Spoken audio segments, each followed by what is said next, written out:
نحمده ونصلي على رسوله الكريم اما بعد فاعوذ بالله من الشيطان الرجيم بسم الله الرحمن الرحيم رب اشرح لي صدري ويسر لي امري واحلل عقدة من لساني يفقهوا قولي. سبق نمبر 192 آیت نمبر 69 سے 104 تک. لیسن نمبر 192 آیت نمبر 69 to 104. لفظی ترجمہ. وَاتْلُ عَلَيْهِمْ اور پڑھ سنائیے ان کو نبأ ابراہیم ابراہیم علیہ السلام کی خبر. اذ قال جب اس نے کہا لأبیہ اپنے باپ سے وقومہ اور اپنی قوم سے ما تعبدون کن کی تم عبادت کرتے ہو. قالو انہوں نے کہا نعبد ہم عبادت کرتے ہیں اصناما بتوں کی فنظل تو ہم ہمیشہ رہتے ہیں لہا ان کے لیے عاکفین جم کر عبادت کرنے والے. قالا اس نے کہا هل يسمعونکم کیا وہ سنتے ہیں تم کو استدعون جب تم پکارتے ہو او ينفعونکم یا نفع دیتے ہیں تم کو او یضرون یا نقصان دیتے. قالو انہوں نے کہا بلکہ وجدنا پایا ہم نے آباءنا اپنے آباء و اجداد کو کذالک اسی طرح یفعلون وہ کرتے تھے. قال کہا افرأیتم کیا بھلا دیکھا تم نے ما کنتم جن کی تھے تم تعبدون تم عبادت کرتے انتم تم و آباؤکم اور تمہارے باپ دادا الاقدمون پہلے فإنہم تو بے شک وہ عدو لی دشمن ہے میرے الا سوائے رب العالمین کے الذی وہ ذات خلقنی جس نے پیدا کیا مجھ کو فہوا پس وہ یہدینی ہدایت دے گا مجھ کو والذی اور وہ رب ہوا یطعمنی جو کھلاتا ہے مجھ کو ویسقینی اور پلاتا ہے مجھ کو وَإِذَا مَرِضْتُ اور جب میں بیمار ہو جاتا ہوں فَهُوَ تو وہی یشفینی شفا دیتا ہے مجھ کو وَالَّذِي اور وہ رب یمیتنی موت دے گا مجھ کو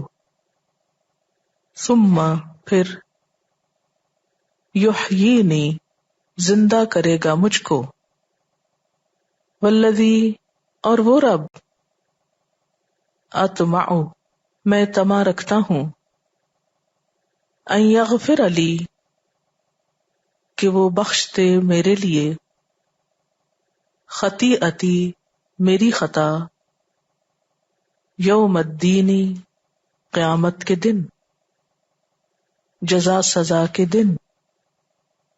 ربی اے میرے رب ہب لی عطا کر مجھ کو حکمن حکم والحقنی اور ملا دے مجھ کو بالصالحین نیک لوگوں کے ساتھ وجعل لی اور بنا دے میرے لیے لسانہ زبان صدق سچی فی الآخرین بعد والوں میں، وجعلنی اور بنا دے مجھ کو، من ورثتی وارثوں میں سے، جنت النعیم نعمت بھری جنت کے، واغفر لأبی اور بخش دے میرے باپ کو، انہو کیونکہ وہ،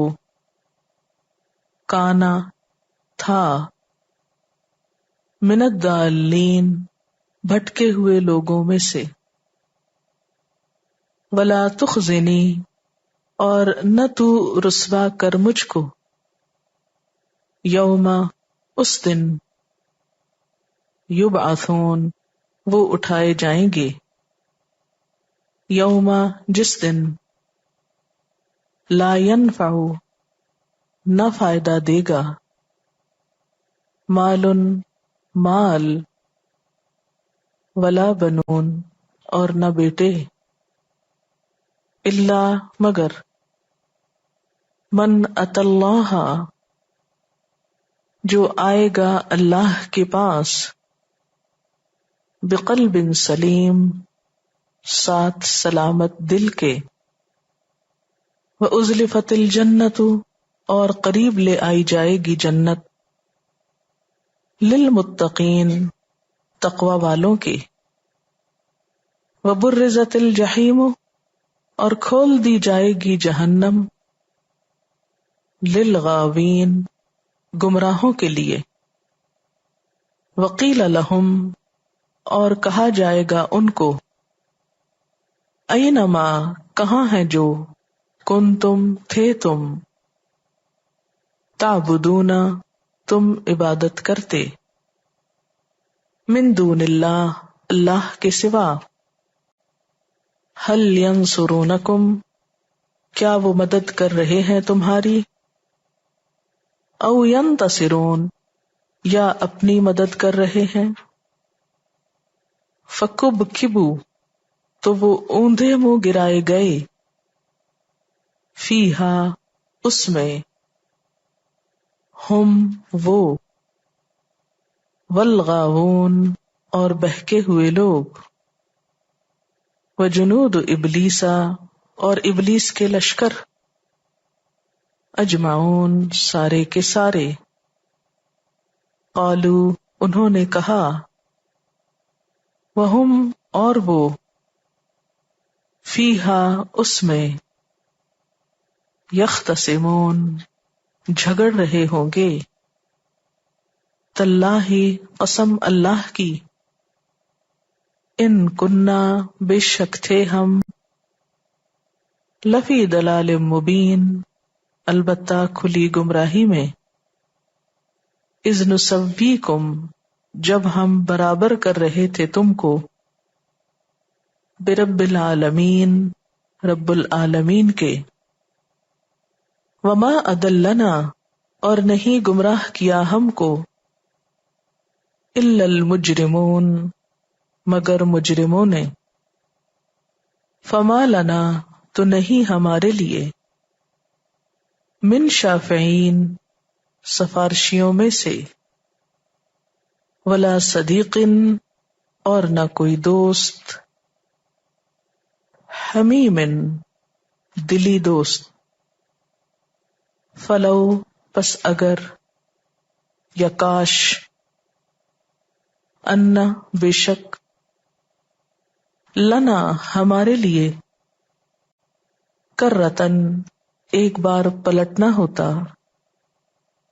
فنکونا تو ہم ہو جائیں گے، من المؤمنین ایمان لانے والوں میں سے، ان فی ذالک یقیناً اس میں، لآیہ البتہ ایک نشانی ہے، وما کانا اور نہیں ہے، اکثرہم ان میں سے اکثر، مؤمنین ایمان لانے والے، وَإِنَّ رَبَّكَ اور بے شک رب تیرا، لَهُوَ الْعَزِيزُ الرَّحِيمُ البتہ وہ اور پڑھ سنائیے ان کو، نبأ خبر، ابراہیم علیہ السلام کی. تلا یتلو تلون اور تلاوتن کا کیا معنی ہوتا ہے؟ تلاوت کرنے کا، کسی کو پڑھ کر سنانا.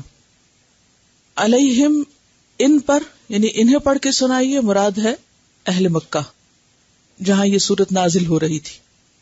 تو کس کو حکم دیا گیا؟ نبی صلی اللہ علیہ وسلم کو، کہ آپ سنائیے ان کو، یعنی قریش مکہ کو، کیا؟ نبأ، خبر.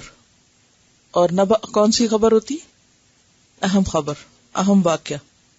اور اس واقعے میں خاص طور پر جس کو واقعہ سنایا جائے اس سے بھی وہ متعلق ہوتا ہے.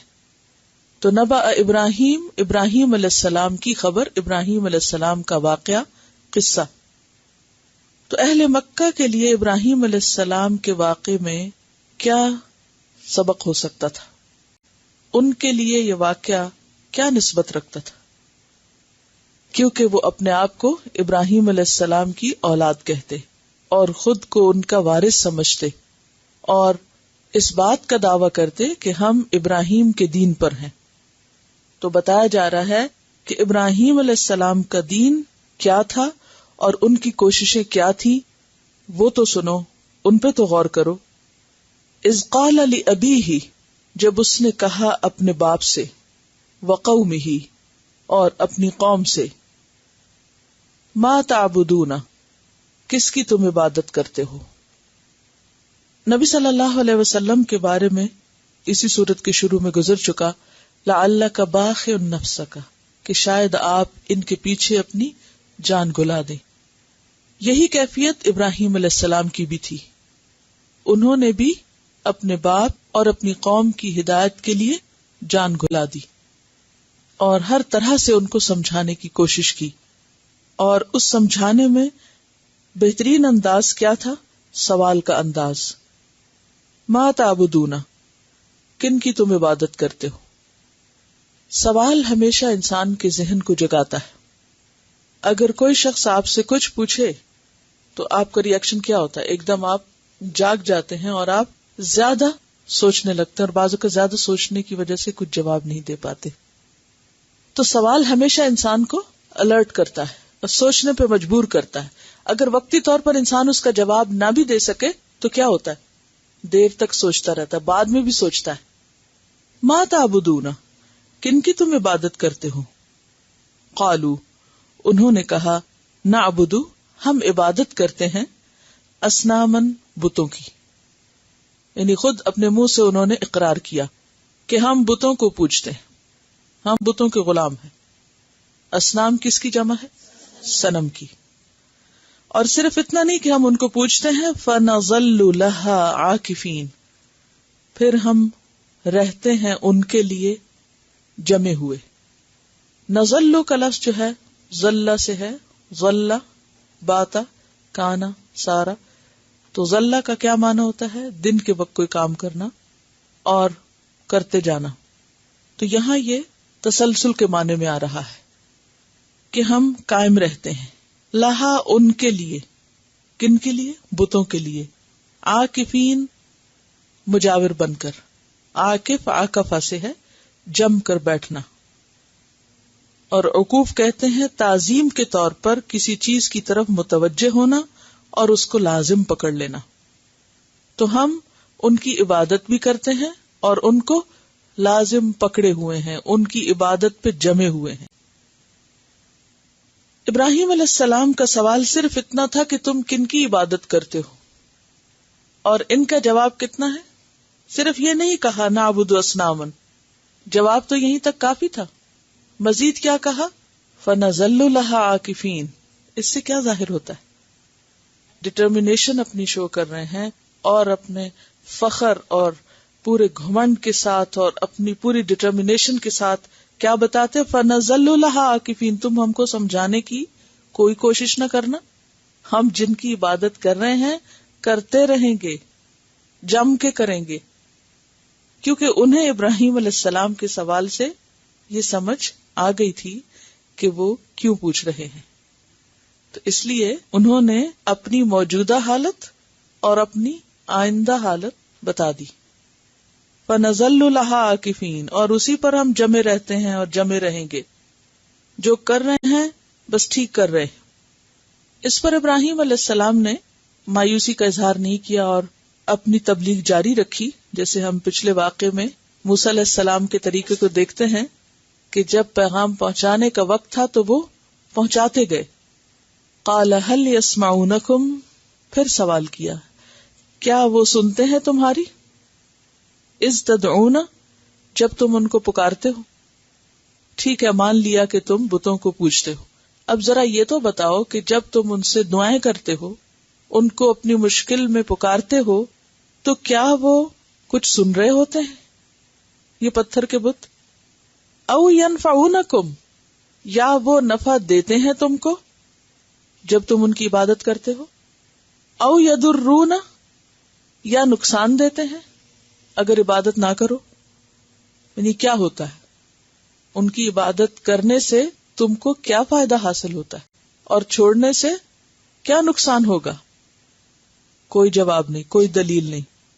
قالو، کہنے لگے، بل وجدنا آباءنا، بلکہ پایا ہم نے اپنے آباء و اجداد کو، کذالک یفعلون، اسی طرح وہ بھی کرتے تھے. کذالک کا کیا معنی ہوتا ہے؟ اسی طرح، جو ہم کر رہے ہیں وہ بھی یہی کرتے تھے، لہذا ہم بس اندھا دھند انہی کو فالو کر رہے ہیں، ہم اپنے آباء و اجداد کے طریقے پر ہیں. قال، کہا، کس نے؟ ابراہیم علیہ السلام نے. افرأیتم، کیا پھر غور کیا تم نے؟ رأیتم، رآ سے، اور رآ کا معنی یہاں ظاہری نظر سے دیکھنا نہیں بلکہ بصیرت سے اور سوچ سمجھ کے دیکھنا، غور کرنا. افرأیتم ما کنتم تعبدون، ما جن کی، کنتم ہو تم، تعبدون تم عبادت کرتے، انتم تم، و آباؤکم اور تمہارے باپ دادا، الاقدمون پہلے. اقدمون کس کی جمع ہے؟ اقدم کی، اور اقدم کا روٹ کیا ہے؟ قدم. اور قدم کا کیا معنی ہوتا ہے؟ آگے بڑھنا، آگے ہونا. تو اقدم کس کے وزن پر ہے؟ افعال کے وزن پر. اور افعال کا صیغہ کیا ہے؟ افعال التفضیل، یعنی سپرلیٹو ڈگری. الاقدمون، وہ سب سے پہلے پرانے، وہ تمہارے یعنی پہلے سے پہلے باپ دادا جن کو تم کہتے ہو کہ تم ان کو فالو کر رہے ہو. تو بات یہ ہے کہ کوئی کتنا بھی قدیم ہو، کوئی کتنا بھی پہلے ہو، پائنیئر ہو کسی چیز کا، وہ اس بات کا حق نہیں رکھتا کہ اس کو فالو کیا جائے اگر وہ صحیح راستے پر نہ ہو. اب پھر یہ جو ان کا سوال ہے اس میں تعجب بھی ہے، سوچ کو ابھارنا بھی ہے کہ تم نے غور کیا کہ جن کی تم عبادت کرتے ہو، تم بھی اور تمہارے باپ دادا جو سب سے پہلے تھے، ان کی کیا حقیقت تھی؟ فَإِنَّهُمْ عَدُوٌّ لِّي، پس بے شک وہ سب میرے دشمن ہیں، میں ان کو اپنا دشمن سمجھتا ہوں. تم ان کی پوجا کرتے ہو، میں ان کو دشمن سمجھتا ہوں. کیوں دشمن کیوں سمجھتے تھے؟ بت بچارے تو نہ ہلتے ہیں، نہ جلتے ہیں، نہ بولتے ہیں، نہ سنتے ہیں، نہ سمجھتے ہیں، تو وہ تو کیا نقصان دیں گے؟ شرک کا ذریعہ ہے، فتنہ ہے. تو جو چیز بھٹکانے کا ذریعہ ہو، خواہ وہ کتنی معصوم کیوں نہ ہو، کتنی انوسنٹ کیوں نہ نظر آتی ہو، وہ انسان کی دشمن ہوتی ہے. کوئی بھی چیز، خواہ وہ پتھر کا بت ہو، خواہ وہ ہڈیوں اور گوشت کا بت ہو، یا وہ مال و دولت کی شکل میں ہو، کوئی بھی چیز. بعض اوقات بعض چیزیں دیکھنے میں بالکل بے ضرر نظر آتی، بظاہر ان کو کوئی نقصان نظر نہیں آتا، لیکن حقیقت میں کیا ہوتا ہے؟ وہی چیزیں انسان کو اللہ سے دور لے جانے کا ذریعہ بنتی ہیں، بھٹکانے کا ذریعہ بنتی ہیں. ابراہیم علیہ السلام کہتے ہیں کہ یہ بت جو تم نے سجائے ہوئے ہیں اور یہ بت جن کے آگے تم دن رات سیوا کرتے ہو، جمے رہتے ہو، میں ان کو اپنا دشمن سمجھتا ہوں. وہ تو ابراہیم کو کچھ نہیں کہہ رہے تھے، ابراہیم کیوں ان کو دشمن سمجھ رہے ہیں؟ اس لیے کہ ابراہیم علیہ السلام کے خیال میں وہ ایک ایسے طریقہ زندگی کو ریپرزینٹ کرتے ہیں جو اللہ سے دور لے جانے والا ہے. قیامت کے دن انسان ایسے دوستوں کے بارے میں جو اسے اللہ سے دور لے گئے کیا کہے گا؟ یا ویلتا لیتنی لم اتخذ فلانا خلیلا. کیا دنیا میں کبھی کسی انسان کو یہ احساس ہوا کہ جس دوست سے وہ انتہائی محبت کرتا ہے وہ اس کی آخرت کے لیے نقصان دہ بھی ہو سکتا ہے؟ تو دنیا میں انسان کے لیے کوئی چیز خواہ وہ کتنی ہی محبوب ہو، عزیز ہو، کچھ ہو، لیکن اگر وہ اللہ سے دور لے جانے والی ہے یا اللہ کے ساتھ شریک ہونے والی ہے تو وہی چیز انسان کی دشمن ہے، خواہ انسان کو اس میں کتنا ہی بظاہر وقتی طور پہ فائدہ کیوں نہ نظر آتا ہو۔ کچھ چیزیں براہ راست اور کچھ چیزیں انڈائریکٹلی ہمیں اپنے اصل مقصد زندگی سے، پرپز آف لائف سے دور لے جانے والی ہوتی اور ہم ان کو غیر مضر اور انوسنٹ سمجھ کر اختیار کیے رہتے ہیں۔ اور وہی چیزیں کیا ہوتی ہیں؟ اللہ سے قریب کرنے کی بجائے دور کر دیتی ہیں۔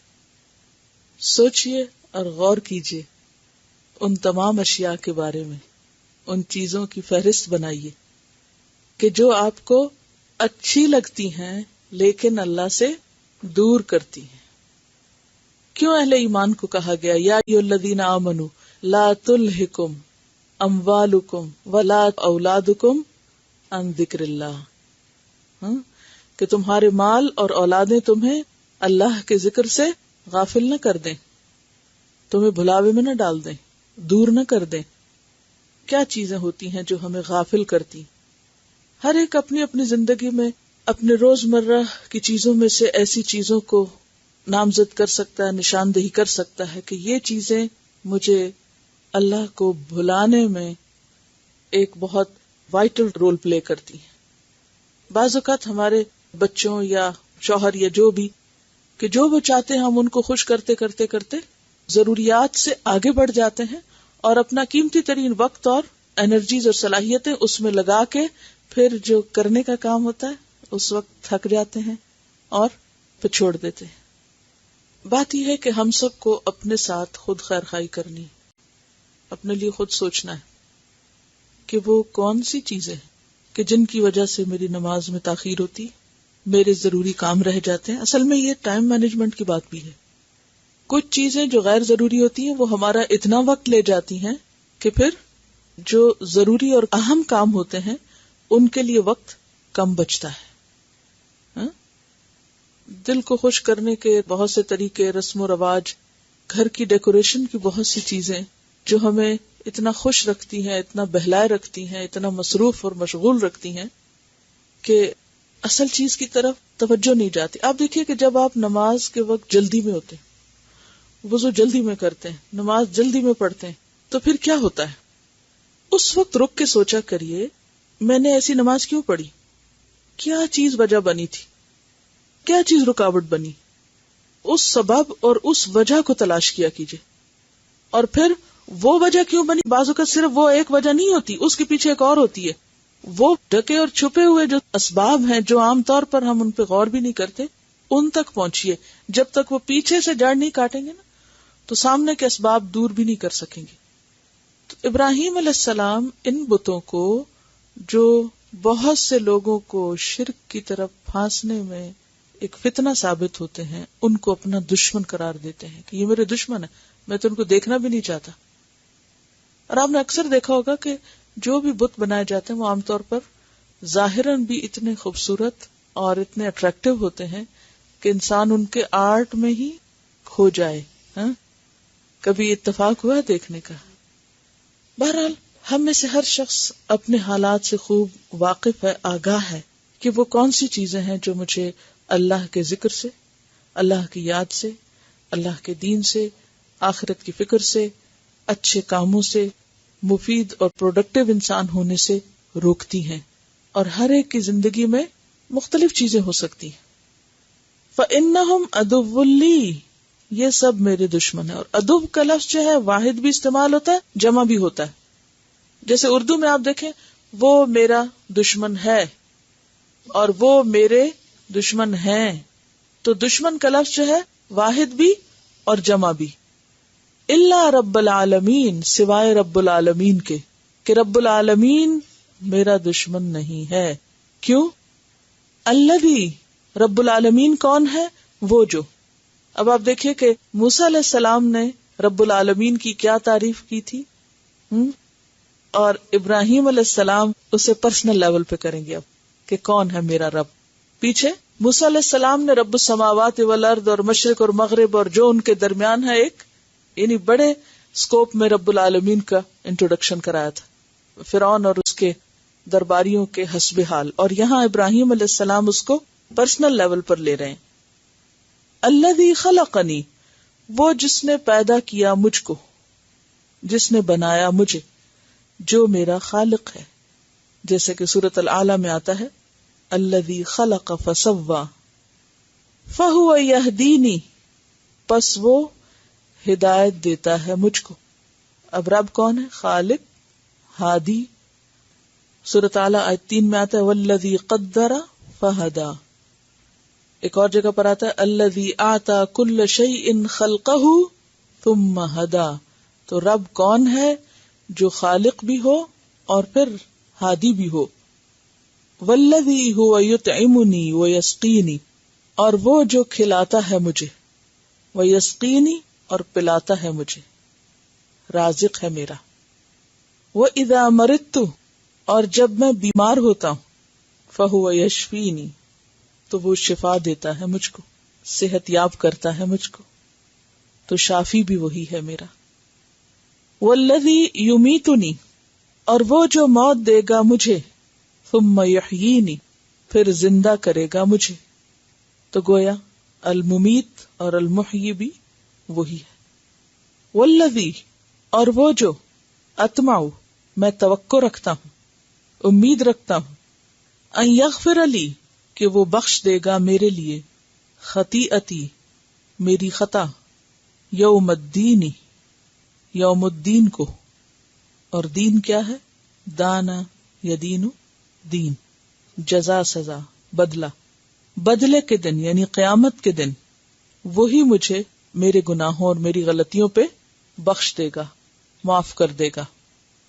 تو وہ غافر الذنب ہے, قابل التوب ہے. یہ ہے رب العالمین. اس میں آپ دیکھیے ایک لمحے کے لیے یہ سارے کام کرنے والا کون ہے؟ جس نے مجھے پیدا کیا, اس نے مجھے راہ دکھائی, وہ مجھے کھلاتا ہے, وہ مجھے پلاتا ہے, میں بیمار ہو جاؤں تو مجھے شفا دیتا ہے, وہی مجھے سلاتا ہے, وہی مجھے اٹھاتا ہے, اور وہی میری غلطیوں کو معاف کر دیتا ہے.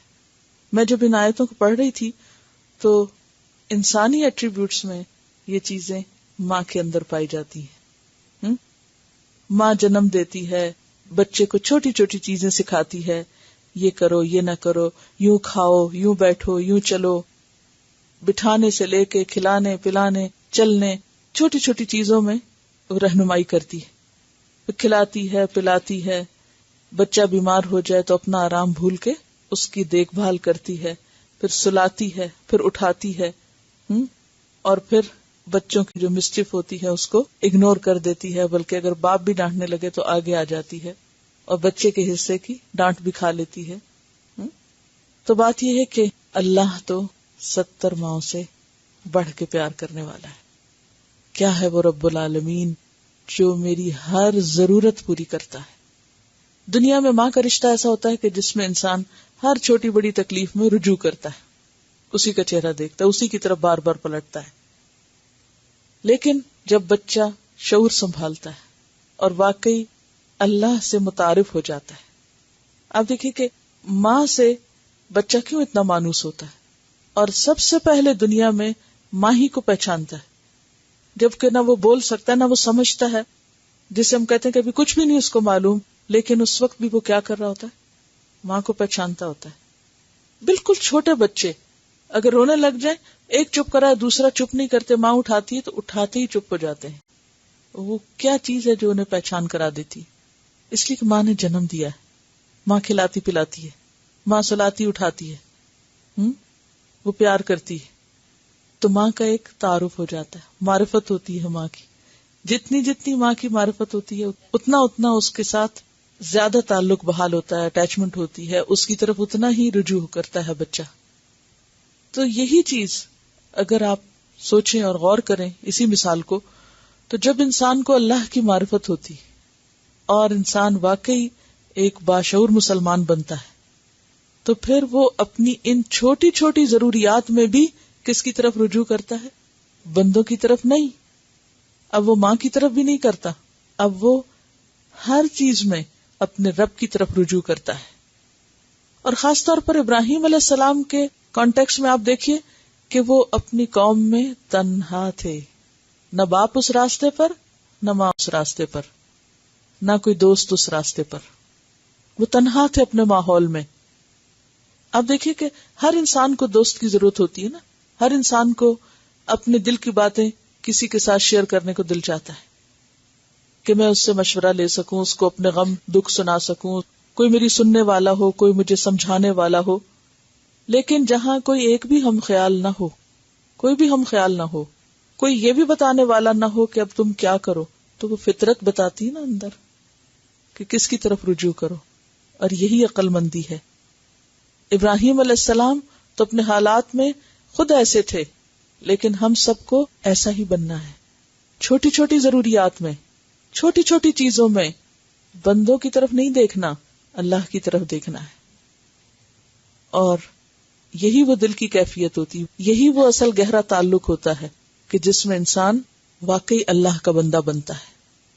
جب تک کوئی اللہ کو اپنا رب نہیں مانتا، اور رب میں یہ سب چیزیں آ جاتی، یعنی ربوبیت کا کانسیپٹ جب تک واضح نہیں ہوتا، جب تک انسان اللہ کو اپنا رب نہیں مانتا، اس وقت تک اللہ کی صحیح معنوں میں عبادت بھی نہیں کر سکتا. آپ اللہ سے کیوں دعا مانگے، آپ اس کے آگے کیوں سجدہ کریں اگر آپ یہ نہیں مانتے کہ سب کچھ وہی آپ کو دے رہا ہے اور آپ کی ساری ضروریات چھوٹی سے لے کر بڑی سے بڑی تک وہی پوری کر رہا ہے. ہم سب اپنے دلوں کا جائزہ لیں کہ ہمارے دلوں میں توحید کس درجے پر راسخ، کس درجے پر. کیا واقعی ایسا ہوتا ہے کہ ہمیں کسی بھی چیز میں کوئی رہنمائی چاہیے ہو تو ہم فوراً اللہ کی طرف رجوع کریں اور اس سے مدد مانگیں؟ صحابہ کرام کا کیا طریقہ ہوتا تھا؟ جوتے کا تسمہ بھی ٹوٹتا تھا تو وہ اللہ سے مانگتے تھے. اسی کا خیال سب سے پہلے آتا تھا کہ وہ میری ضرورت پوری کر سکتا ہے. یہی اصل توحید ہے. بعض اوقات چھوٹی چھوٹی باتوں میں انسان کو سمجھ نہیں آتی کہ اچھا مجھے کیا کرنا چاہیے. انسان فوراً سوچتا ہے اچھا فلاں اسکالر سے پوچھتے، فلاں سے پوچھتے، فلاں سے 10 سے پوچھ کے پھر بھی تسلی نہیں ہوتی. تو وہ کون بتائے گا آپ کو؟ وہ میزان، وہ فرقان اندر کون ڈالے گا؟ وہ اللہ ہی ڈالتا ہے. اور اسی لیے اہدنا الصراط المستقیم سب سے پہلی دعا سکھائی گئی ہمیں قرآن مجید میں. الحمدللہ رب العالمین الرحمن الرحیم مالک یوم الدین ایاک نعبد و ایاک نستعین اہدنا الصراط المستقیم. کیونکہ الذی خلقنی، اس نے مجھے بنایا ہے، وہ مجھے سب سے زیادہ جانتا ہے. الا یعلم من خلق، کیا وہ نہ جانے گا جس نے پیدا کیا. وہو اللطیف الخبیر، تو باریک بین باخبر ہے. کوئی انسان آپ کو اتنا نہیں جانتا، نہ پہچانتا ہے، نہ سمجھتا ہے، نہ آپ کے دل کے راز جانتا ہے جتنا وہ رب العالمین جانتا ہے. تو ہر موقع پر انسان کو کرنا کیا چاہیے؟ الذی خلقنی فہو یہدینی، جس نے مجھے بنایا ہے وہی مجھے راہ دکھائے گا، وہی مجھے سمجھائے گا، مجھے اسی کی طرف رجوع کرنے کی ضرورت ہے. ایاک نعبد و ایاک نستعین والذی هو یطعمنی ویسقینی. انسان کی سب سے زیادہ ان ہدایت کے بعد جو سب سے بڑی ضرورت کیا ہے؟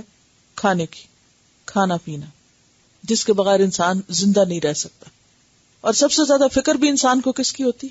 صبح اٹھتے ہی، گھر لوٹتے ہی سب سے پہلے اسی چیز کی فکر ہوتی. یا پھر بڑے کانٹیکسٹ میں انسان کو کام کاروبار کی، کیونکہ انسان جو کچھ کماتا ہے وہ سروائیو کرنے کے لیے، زندہ رہنے کے لیے، کھانے پینے کے لیے ہوتا ہے. تو رزق کے معاملے میں بھی انسان کا توکل، اعتماد اور بھروسہ کس پر ہو؟ اپنے رب پر. والذی هو یطعمنی ویسقینی. اور پھر آپ دیکھیں کہ صرف ہی نہیں کہا مجھے کھلاتا ہے، ویسقینی، وہ مجھے پلاتا ہے. وَإِذَا مَرِضْتُ فَهُوَ يَشْفِينِ. اس کے بعد انسان کی ضرورت شفا ہے، کیونکہ انسان جب بیمار ہوتا ہے تو اپنے آپ کو زیادہ تنہا محسوس کرنے لگتا ہے. اور اس میں بھی انسان پھر کیا سوچتا ہے؟ فلاں ڈاکٹر اور فلاں علاج اور فلاں طریقہ اور فلاں. کوئی علاج اور کوئی طریقہ کامیاب نہیں ہوتا جب تک اللہ نہ چاہے. اور بعض اوقات انسان سارے طریقے آزما لیتا ہے پھر بھی ناکام رہتا ہے، تو مایوس نہیں ہوتا. کیوں؟ اس لیے کہ شفا تو اللہ کے ہاتھ میں، وہ دے گا تو ہوگی. ڈاکٹر کے پاس جانا تو صرف ایک سبب اور وسیلہ اختیار کرنا ہے جس کا اسی نے حکم دیا، اسی نے کہا ہے کہ یہ کرو. کیونکہ ہر مرض کی دوائیں بھی اسی نے پیدا کی، بندوں کو سمجھ بھی اسی نے دی ہے جس کی بنا پر وہ بندوں کے کام آتے ہیں. اور پھر میری واپسی بھی اسی کی طرف ہے. والذی یمیتنی ویحیینی، میری زندگی موت کسی کے ہاتھ میں نہیں. یہ چیز انسان کو نڈر کر دیتی. والذی اطمع ان یغفر لی خطیئتی یوم الدین، وہی غفور الرحیم ہے، وہی مجھے معاف کرے گا. ومن یغفر الذنوب الا اللہ، اللہ کے سوا اور ہے کون جو گناہوں کو معاف کرے. یعنی اس دنیا میں بھی وہ میرا رب ہے اور آخرت میں بھی وہ میرا رب ہے. یہ ساری نعمتوں کا ذکر کر کے، اور یہ کہاں کہہ رہے ہیں وہ؟ یہ تبلیغ کر رہے ہیں. یہ نہیں کہا تم یہ کرو تم وہ کرو. کیا کہا؟ میرا رب مجھے یہ اور یہ فائدے پہنچاتا ہے. اپنی مثال سے سمجھا رہے ہیں. کیا خوبصورت انداز ہے تبلیغ کا. ہم جب کسی کو تبلیغ کرتے ہیں تو ہم اس کو انسٹرکشن دینے لگتے ہیں، نصیحتیں کرنے لگتے ہیں. یہ کرو، یہ نہ کرو، یہ کرو گے تو ہدایت پاؤ گے، یہ نہیں کرو گے تو گمراہ ہو جاؤ گے، اور یہ تم بالکل غلط کر رہے ہو اور تم گمراہ ہو. ابراہیم علیہ السلام کیا کرتے ہیں؟ میرا رب تو وہ ہے جو مجھے یہ سب کچھ دیتا ہے. اور پھر دعا کیا مانگتے ہیں؟ اتنا کچھ پانے کے بعد مزید طلب کیا ہے؟ رب ہب لی حکما والحقنی بالصالحین. رب ہب لی حکما، یا رب مجھے علم اور فہم عطا کر. حکم یہاں بمانا علم کا فہم ہے، حکمت ہے. والحقنی بالصالحین، اور مجھے صالح لوگوں کے ساتھ ملا، نیک لوگوں سے ملا. یہ ہے ان کی تمنا، یہ ہے ان کی آرزو، یہ ہے ان کی انتہائی خواہش، آئندہ کی طلب کہ میرے پاس سب کچھ ہے، تو سب کچھ دیتا ہے، اب میری خواہش یہ ہے. یعنی آپ دیکھیے ابراہیم علیہ السلام کی چوائس کیا ہے، دعا کیا ہے. دو چیزیں، مزید علم و فہم اور صالحین کی دوستی. کبھی میں سوچتی ہوں کہ یوسف علیہ السلام کو اللہ تعالیٰ نے جب سب کچھ دے دیا تو انہوں نے کیا مانگا؟ فاطر السماوات والارض انت ولی فی الدنیا والآخرہ توفنی مسلما والحقنی بالصالحین. نبی صلی اللہ علیہ وسلم کی آخری دعا کیا تھی جس کے فوراً بعد آپ فوت ہو گئے تھے؟ آخری دعا نبی صلی اللہ علیہ وسلم کی جس کے بعد فوت ہو گئے تھے، اللہم بالرفیق الاعلی، اللہم بالرفیق الاعلی. رفیق کس کو کہتے ہیں؟ میرا خیال ہے کہ یہ آپ سب نے یہ پڑھا ہوا ہے، لیکن آپ کو سمجھ نہیں ہے کہ یہ ہے کیا. یہ میرا خیال ہے 5ویں جماعت سے شروع ہو جاتی ہے اسلامیات کی کتابوں میں کہ آپ کے آخری الفاظ یہ تھے، اور پھر لیکن کوئی نہیں سمجھتا کہ کیا تھے وہ. کبھی غور نہ کسی نے کیا نہ کروایا. رفیق کس کو کہتے ہیں؟ دوست کو. اور اعلی، بلند، اعلی علیین میں اسی دعا کا ترجمہ سمجھے، الحقنی بالصالحین. اللہ اعلی علیین میں بہترین لوگوں سے ملا دے، مجھے نیک لوگوں سے ملا دے. اللہم بالرفیق الاعلی، جو تیرے پسندیدہ ترین مقرب ترین ہیں، جن کو اعلی ترین مقام ملے ہیں، یا اللہ ان سے ملا دے. اور اس کے بعد آپ فوت ہو جاتے ہیں. ہم یہ دعا کتنی شدت اور تڑپ سے مانگتے ہیں، ہمارے اندر یہ دعا کتنی. بات یہ ہے کہ انسان وہی مانگتا ہے جس سے اس کو محبت ہوتی ہے، جس کو وہ اپنے لیے فائدہ مند سمجھتا ہے، وہی چیز مانگتا ہے نا. ہم کیا مانگتے ہیں؟ ہم اپنی دعائیں دیکھیں نا، ہماری ضروریات کیا ہیں، جو بھی ہوتی ہیں، وہ جس کا ابراہیم علیہ السلام نے ذکر کیا کہ یہ سب تو مجھے ملا ہوا ہے، یہ تو آلریڈی ہے. ہمیں وہ نظر ہی نہیں آتا. وہ کھانا پینا اور وہ شفا اور وہ سب کچھ، وہ تو ہم کو نظر نہیں آتا کہ یہ ملا ہوا ہے، یہ آلریڈی ہے ہمارے پاس، ہمیں کچھ اور چاہیے. ابراہیم علیہ السلام ان ساری نعمتوں پر تو شکر ادا کرتے کہ یہ تو ہے. بخشش کی بھی توقع ہے. اتمع، مجھے ہے امید اللہ بخش دے گا مجھے. مجھے کیا چاہیے؟ الحقنی بالصالحین، صالح لوگوں کی دوستی چاہیے، نیک لوگوں کا ساتھ چاہیے. اس لیے کہ اچھے لوگوں سے تعلق اور اچھے لوگوں کا ساتھ اور اچھے لوگوں کی دوستی دنیا کو بھی جنت بنا دیتی ہے. اور پھر جنت میں تو اور برزخ میں بھی علیین، جہاں نیک لوگوں کی روحیں جاتی ہیں، وہاں صرف اور صرف نیک لوگ ہوں گے ہر طرف، اور نیک روح انہی کے ساتھ جا ملے گی. اور سجین جہاں برے لوگوں کی روح ہوتی ہے، تو دنیا میں بھی اگر بدترین اخلاق کے لوگوں سے تھوڑی دیر بھی پالا پڑ جائے تو انسان کے لیے زندگی جہنم ہو جاتی ہے، تھوڑی دیر گزارنا مشکل ہو جاتی. بات کریں گے تو یا کسی کی غیبت، یا منفی خیالات، دوسروں کے بارے میں نیگیٹو باتیں، اور اسی طرح گالی گلوچ، بد زبانی، اذیت دینا. تو انسان دنیا میں بھی برے لوگوں میں بیٹھ کے دکھ اٹھاتا ہے، اور اس کے برعکس اچھے لوگوں کی کمپنی انسان کے لیے سارے غم بھلانے کا ذریعہ بن جاتی ہے. اور یاد رکھیے کہ صالحین میں اعلیٰ درجے کے لوگ انبیاء ہوتے ہیں. صراط الذین انعمت علیہم من النبیین، اس کے بعد اعلیٰ لوگ کون ہوتے ہیں؟ صالحین میں صدیقین ہوتے ہیں، جو سچے ہوتے ہیں اور سچ کر دکھاتے ہیں جو کہتے ہیں، قول و فعل میں کوئی تضاد نہیں. من النبیین والصدیقین والشہداء والصالحین، اور پھر عام صالح لوگ. تو یہاں پر آپ دیکھیں کیا مانگتے ہیں کہ اللہ رفیق اعلیٰ کی صحبت چاہیے، الحقنی بالصالحین. اور ویسے بھی ابراہیم علیہ السلام اپنے ماحول میں تنہا تھے، تو اس کانٹیکسٹ میں بھی آپ دیکھیے کہ ان کی یہ دعا کتنی سچی دعا ہوگی. اور پھر وَاجْعَلْ لِي لِسَانَ صِدْقٍ فِي الْآخِرِينَ، اور بنا دے میرے لیے لسان زبان، بات، صدق سچائی والی، سچی، فی الآخرین پچھلوں میں. آخرین آخر کی جمع، آخر کہتے ہیں پیچھے والا، اور آخرین پیچھے والے، یعنی جو میرے بعد آئیں گے، قیامت تک جو لوگ میرے بعد آئیں گے وہ میرے بارے میں جو بات کریں وہ سچی کریں، سچی بات ہو، سچی بات کریں. بہت ہی گہری دعا ہے یہ، جو اتنی جلدی سمجھ نہیں آتی. عام طور پر آپ اگر ترجمے پڑھیں تو اس میں یہ لکھا ہوگا کہ یا اللہ مجھے سچی نامبری عطا کر، لوگ مجھے اچھے الفاظ میں یاد کریں، میرا اچھا تذکرہ ہو، ذکر جمیل ہو. ٹھیک ہے، معنی یہی بنتا ہے، لیکن صدق کا لفظ یہاں کیوں استعمال ہوا ہے کہ یا رب مجھے اتنا سچا کر دے کہ ظاہر و باطن میں فرق نہ رہے، میں حقیقی معنوں میں اچھا ہوں کہ لوگ اگر مجھے اچھے نام سے یاد کریں تو ان کی یاد بھی سچی ہو، حقیقت پر مبنی ہو. بعض اوقات آپ دیکھیں، آپ کسی کی تعریف کرتے ہیں، فلاں بڑا نیک ہے، اور اللہ ہی جانتا نیک ہے یا نہیں. تو آپ کی بات کیا ہے؟ جھوٹی بات ہے، جھوٹی تعریف ہے نا، یا نہیں؟ ایک شخص جو اچھا ہے نہیں، آپ اس کو اچھا کہہ رہے ہیں، تو آپ کیا کہہ رہے ہیں؟ جھوٹ بول رہے ہیں یا نہیں؟ صدق کس کو کہتے ہیں اور کذب کس کو کہتے ہیں؟ بہت دفعہ پڑھ چکے ہیں. کذب خلاف واقعہ، اور صدق حقیقت کے موافق، حقیقت کے مطابق. سچائی اسی کا نام ہے نا، حقیقت کے مطابق ہونا. تو یا رب مجھے سچی زبان دے، لسان زبان کو کہتے ہیں نا. یعنی مراد اس سے یہ ہے کہ جب لوگ میری تعریف کریں تو ان کی تعریف غلط نہ ہو، سچی ہو. لوگوں کی تعریف میرے بارے میں سچی کب ہوگی؟ جب میں ڈیزرو کروں گا، جب میں واقعی ویسا ہوں گا، اور میرے اعمال ریاکاری والے نہیں ہوں گے کہ اندر سے کچھ اور باہر سے کچھ، صرف اوپر سے لیپا پوتی نہیں ہوگی، بلکہ جینوئنلی حقیقی معنوں میں اچھا ہوگا. کتنی سچی دعا ہے یہ بھی، کتنی گہری دعا ہے.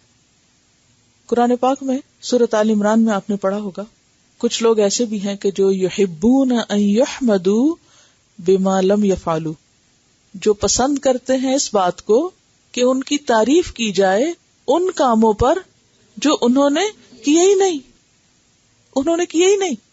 اور اکثریت کا یہ حال ہوتا ہے کہ وہ کرتے کچھ نہیں لیکن کیا چاہتے ہیں؟ تعریف. تعریف ہر ایک کو بہت پسند ہوتی، اور تعریف سے خوش بہت ہوتے ہیں لوگ، چاہے وہ سچی ہو اور چاہے وہ جھوٹی ہو. اب اگر آپ خود کچھ کر نہیں رہے تو پھر بھی لوگ تعریف کر رہے ہیں، تو یہ تعریف ایک دھوکہ ہے نا، یا نہیں؟ سچی تو نہیں. ابراہیم علیہ السلام کیا دعا مانگ رہے ہیں کہ یا اللہ اگر میری تعریف ہو تو وہ بھی کیا ہو؟ سچی ہو. وہ سچی کب ہوگی؟ جب میں ویسا ہوں گا. دیکھیں نا کس قدر خطرناک بات ہے کہ انسان خراب ہو، اندر سے دھوکے باز ہو، غلط ہو، اور لوگ اس کی تعریف کر رہے ہوں، لوگ اس کو اچھا سمجھ رہے ہوں. کس قدر نقصان دہ چیز ہے، کس قدر انسان کے لیے تباہی والی بات ہے کہ لوگ اس کے لیے اچھا گمان رکھیں اور وہ اچھا ہو ہی نہ. کتنی ڈرنے والی بات ہے. اس لیے جو حقیقی معنوں میں نیک لوگ ہوتے ہیں وہ تعریف سن کے خوش نہیں ہوتے، وہ پریشان ہوتے ہیں. الٹا تعریف ان کو اچھی نہیں لگتی، وہ گھبرا اٹھتے ہیں تعریف سے. وہ سوچتے ہیں کہ لوگ کیا کہہ رہے ہیں اور میں ہوں کیا. ان کو اپنی غلطیاں نظر آتی ہیں تو وہ تعریف سے راضی نہیں ہوتے، کیونکہ بعض اوقات تعریف جو ہے وہ بگاڑنے کا سبب بن جاتی. ہاں یہ الگ بات ہے کہ کوئی واقعی محبت سے دل سے، اس کے دل سے کوئی چیز نکلے. سچی تعریف کیا ہوتی ہے؟ جو کسی کے دل سے خود بخود پھوٹے اور وہ بے اختیار ہو جائے تعریف کرنے پہ. ٹھیک ہے نا؟ بعض اوقات آپ بھی کسی کی تعریف کرتے ہوں گے، اور کیسے؟ دکھاوے، بناوٹ، مصنوعی نہیں، بلکہ بے اختیار ہو کے دل سے. ایسی کیفیت ہوتی ہے. وہ کب ہوتی ہے؟ جب کوئی شخص واقعی جنرلی کوئی اچھا کام کر رہا ہوتا ہے، تو پھر کسی کو مصنوعی کام کرنے کی ضرورت ہی نہیں ہوتی. خود بخود انسان بولنا شروع کر دیتا ہے. یعنی اگر لوگ مجھے کہہ رہے ہیں بہت اچھا انسان ہے، بہت اچھا، اور میں ہوں کوئی نہیں اچھا، تو اس میں بھی پکڑ ہوگی نا. تم بنے ہوئے تو بڑے اچھے تھے لوگوں کی نظر میں، اور تھے تم کیا؟ یہ تھے. اب جتنی بھی ریاکاری اور دکھاوے بازی ہوتی ہے اس میں یہی کچھ تو ہوتا ہے کہ اندر کھوکھلا پن ہے اور اوپر سے صرف دکھاوا اچھے ہونے کا. اب لوگ تعریفیں کر رہے ہیں کیا ہی اچھا انسان ہے، اور اندر بس بھرا ہوا ہے، تو اللہ کو تو نظر آ رہا ہے نا. تو ایسی تعریف پہ خوش ہونا چاہیے، ڈرنا چاہیے. یہ تو ڈرنے کا مقام ہے، اور انسان کے لیے الٹی تباہی کا ذریعہ کہ انسان اس میں بعض اوقات دھوکے کا شکار ہو جاتا ہے اور اپنی آئندہ اصلاح چھوڑ بیٹھتا ہے. وہ کہتا ہے بس پاس ہو گیا ہوں میں، اپروو کر دیا لوگوں نے مجھے. پھر وہ چیز فتنہ بن جاتی انسان کے لیے، اور بعض اوقات ترقی کے راستے میں رکاوٹ بن جاتی. اسی لیے ایک حدیث میں آپ صلی اللہ علیہ وسلم نے دعا سکھائی، اللہم اجعلنی فی عینی صغیرا وفی اعین الناس کبیرا. اللہ مجھے میری نگاہوں میں چھوٹا کر دے کہ میں کسی دھوکے کا شکار نہ ہوں کہ اپنے آپ کو بڑی چیز سمجھنے لگوں. امام مالک نے فرمایا کہ جو شخص واقعی میں نیک ہو اور لوگوں کی نظر میں نیک بننے کے لیے ریاکاری نہ کرے، اس کے لیے لوگوں کی طرف سے مدح و ثنا اور اس کی محبت ناپسندیدہ نہیں. یعنی اگر کوئی شخص واقعی اچھا ہے اور پھر لوگ اپنے دل سے اس کے بارے میں اچھا کہتے ہیں، اور ضروری نہیں کہ منہ پہ، کیونکہ عام طور پہ کیا ہوتا ہے لوگ منہ پہ تو بہت اچھا کہتے ہیں اور پیچھے ضرور ڈنڈی مارتے ہیں.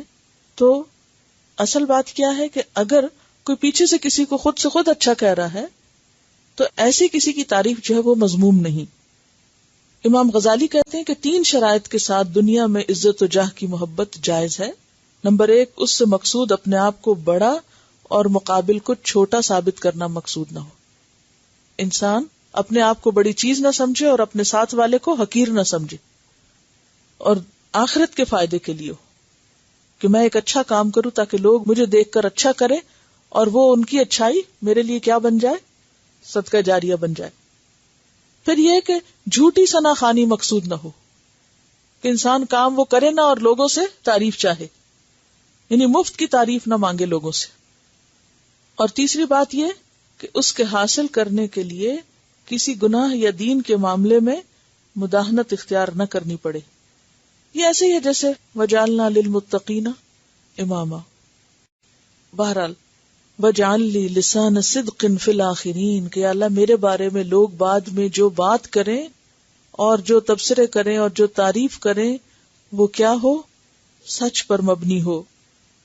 اور پھر ابراہیم علیہ السلام کے بارے میں اللہ سبحانہ وتعالی نے ایسا ہی کیا، ان کی یہ دعا قبول ہوئی. سورۃ الصافات آیت 108 سے 110 تک، وَتَرَكْنَا عَلَيْهِ فِي الْآخِرِينَ، یعنی ہم نے اس کا ذکر خیر بعد والوں میں باقی رکھا.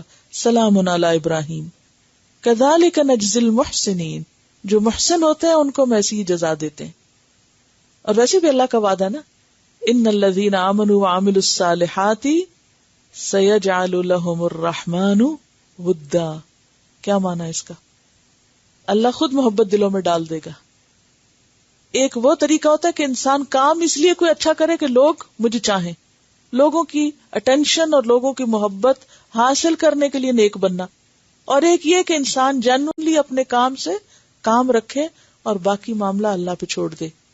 تو جب آپ اچھے کام کریں گے نا، ان الذین آمنوا وعملوا الصالحات، تو اللہ تعالیٰ خود ہی کیا کرے گا؟ لوگوں کے دلوں میں آپ کی محبت ڈال دے گا. پھر آپ کو اس کے لیے کوئی کوشش کرنے کی ضرورت نہیں، کسی کو کچھ رشوت دینے کی ضرورت نہیں کہ یہ آپ رکھیں اور میرے سے محبت کریں. نہیں، وہ اللہ ڈالتا ہے، اللہ خود ہی ڈال دیتا ہے. جب آپ خود جینوئنلی کسی اچھے کاز کے یا اچھے کام کے لیے آگے بڑھتے ہیں سچائی کے ساتھ، تو وہ چیز اللہ تعالیٰ خود دلوں میں پیدا کر دیتا ہے، کھچ آ جاتی ہے لوگوں کے دلوں میں. اس کے لیے کسی تکلف یا کوشش کی ضرورت نہیں ہوتی. حضرت موسیٰ علیہ السلام کے لیے اللہ تعالیٰ نے کیا فرمایا تھا؟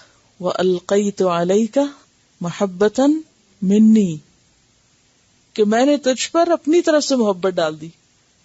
سورۃ طٰہٰ 39 میں آتا نا، جب ان کی والدہ نے ان کو ڈالا تھا اس ٹوکری میں اور دریا میں ڈالا تھا، اس تابوت میں ڈال کے، تو ان کے اوپر، حالانکہ وہ بچے ہی تھے، لیکن اللہ تعالیٰ نے ان کے اوپر ایک ایسی کیفیت ڈال دی کہ جو بھی انہیں دیکھتا تھا تو اس کے دل میں اس کی محبت آتی تھی. اور ابھی بعض بچے ایسے ہوتے ہیں نا کہ جو بہت پیار لیتے ہیں، سارے خاندان کا پیار لیتے ہیں، حالانکہ بچوں میں تو کوئی ایسی وہ نہیں ہوتی کہ ابھی انہوں نے بہت بڑے کارنامے کوئی کیے ہوتے ہیں، لیکن قدرتی طور پہ اللہ کی طرف سے ہی ان کے لیے دلوں میں محبت آ جاتی. تو یہی وجہ تھی کہ فرعون پسیج گیا تھا اور مان گیا تھا، کیونکہ یہ اللہ کا کرنا تھا کہ اس کے دل میں بھی جگہ بنا گیا. بہرحال، اور اس میں معلوم نہیں ان کی ماں کی کیسی کیسی دعائیں شامل ہوگی، کیونکہ بچے تو معصوم ہوتے ہیں، ان کو تو کچھ پتہ نہیں ہوتا، لیکن ماں باپ پیچھے سے دعائیں کر رہے ہوتے ہیں کہ اللہ ہمیں صالح اولاد عطا کر اور ہمارے بچوں کو نیکی کے راستے پہ لے جا. تو اللہ تعالیٰ پھر جب ان بچوں کو چنتا ہے تو پھر کیا ہوتا ہے؟ ان کی محبت بھی دلوں میں ڈال دیتا ہے اور ان کے لیے راستے بھی بنا دیتا ہے.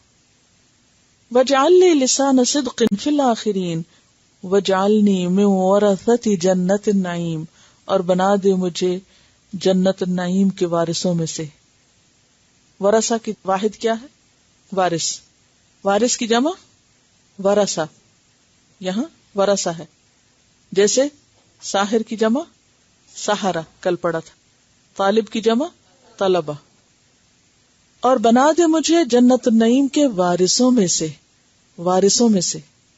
اور وارث کون ہوتے ہیں؟ جو کسی آگے جانے والے کے پیچھے اس کی چیز کے مالک ہوتے ہیں. وغفر لے ابی، اور میرے باپ کو بخش دے. آپ دیکھیے کہ باپ کیا کرتا ہے اور ابراہیم کیا کرتے ہیں، اور اس نیکی کا صلہ ابراہیم اپنی اولاد میں دیکھتے ہیں، پھر اسماعیل آگے ان کے ساتھ کیا کرتے ہیں. یعنی جب کوئی شخص اپنے والدین کے حق میں اچھا ہوتا ہے، اور اصل اچھائی کیا ہے کہ والدین اچھے نہ بھی ہوں پھر بھی اچھا ہونا. آزر کیا کرتے تھے ابراہیم کے ساتھ؟ کتنی سختی سے پیش آئے کہ میں تجھے سنسار کر دوں گا، لَأَرْجُمَنَّكَ وَاهْجُرْنِي مَلِيًّا، اور نکل جاؤ یہاں سے. اور پھر جب آگ جلائی جا رہی تھی تو باپ بھی اس میں شامل تھا جو لکڑیاں ڈھو کے لا رہے تھے. اس باپ کے لیے ابراہیم دعائیں کر رہے ہیں. ہمارے ماں باپ سے ہمیں اگر تھوڑی بہت تکلیف ہو جائے تو ہم مسئلے پوچھنے لگتے ہیں کہ ہم اب پھر کیا کریں ایسے ماں باپ کے لیے جنہوں نے ہمارے ساتھ یہ زیادتی کی ہو. بھلے کچھ کیا ہو، آزر سے برا باپ تو نہیں ہو سکتا کسی کا.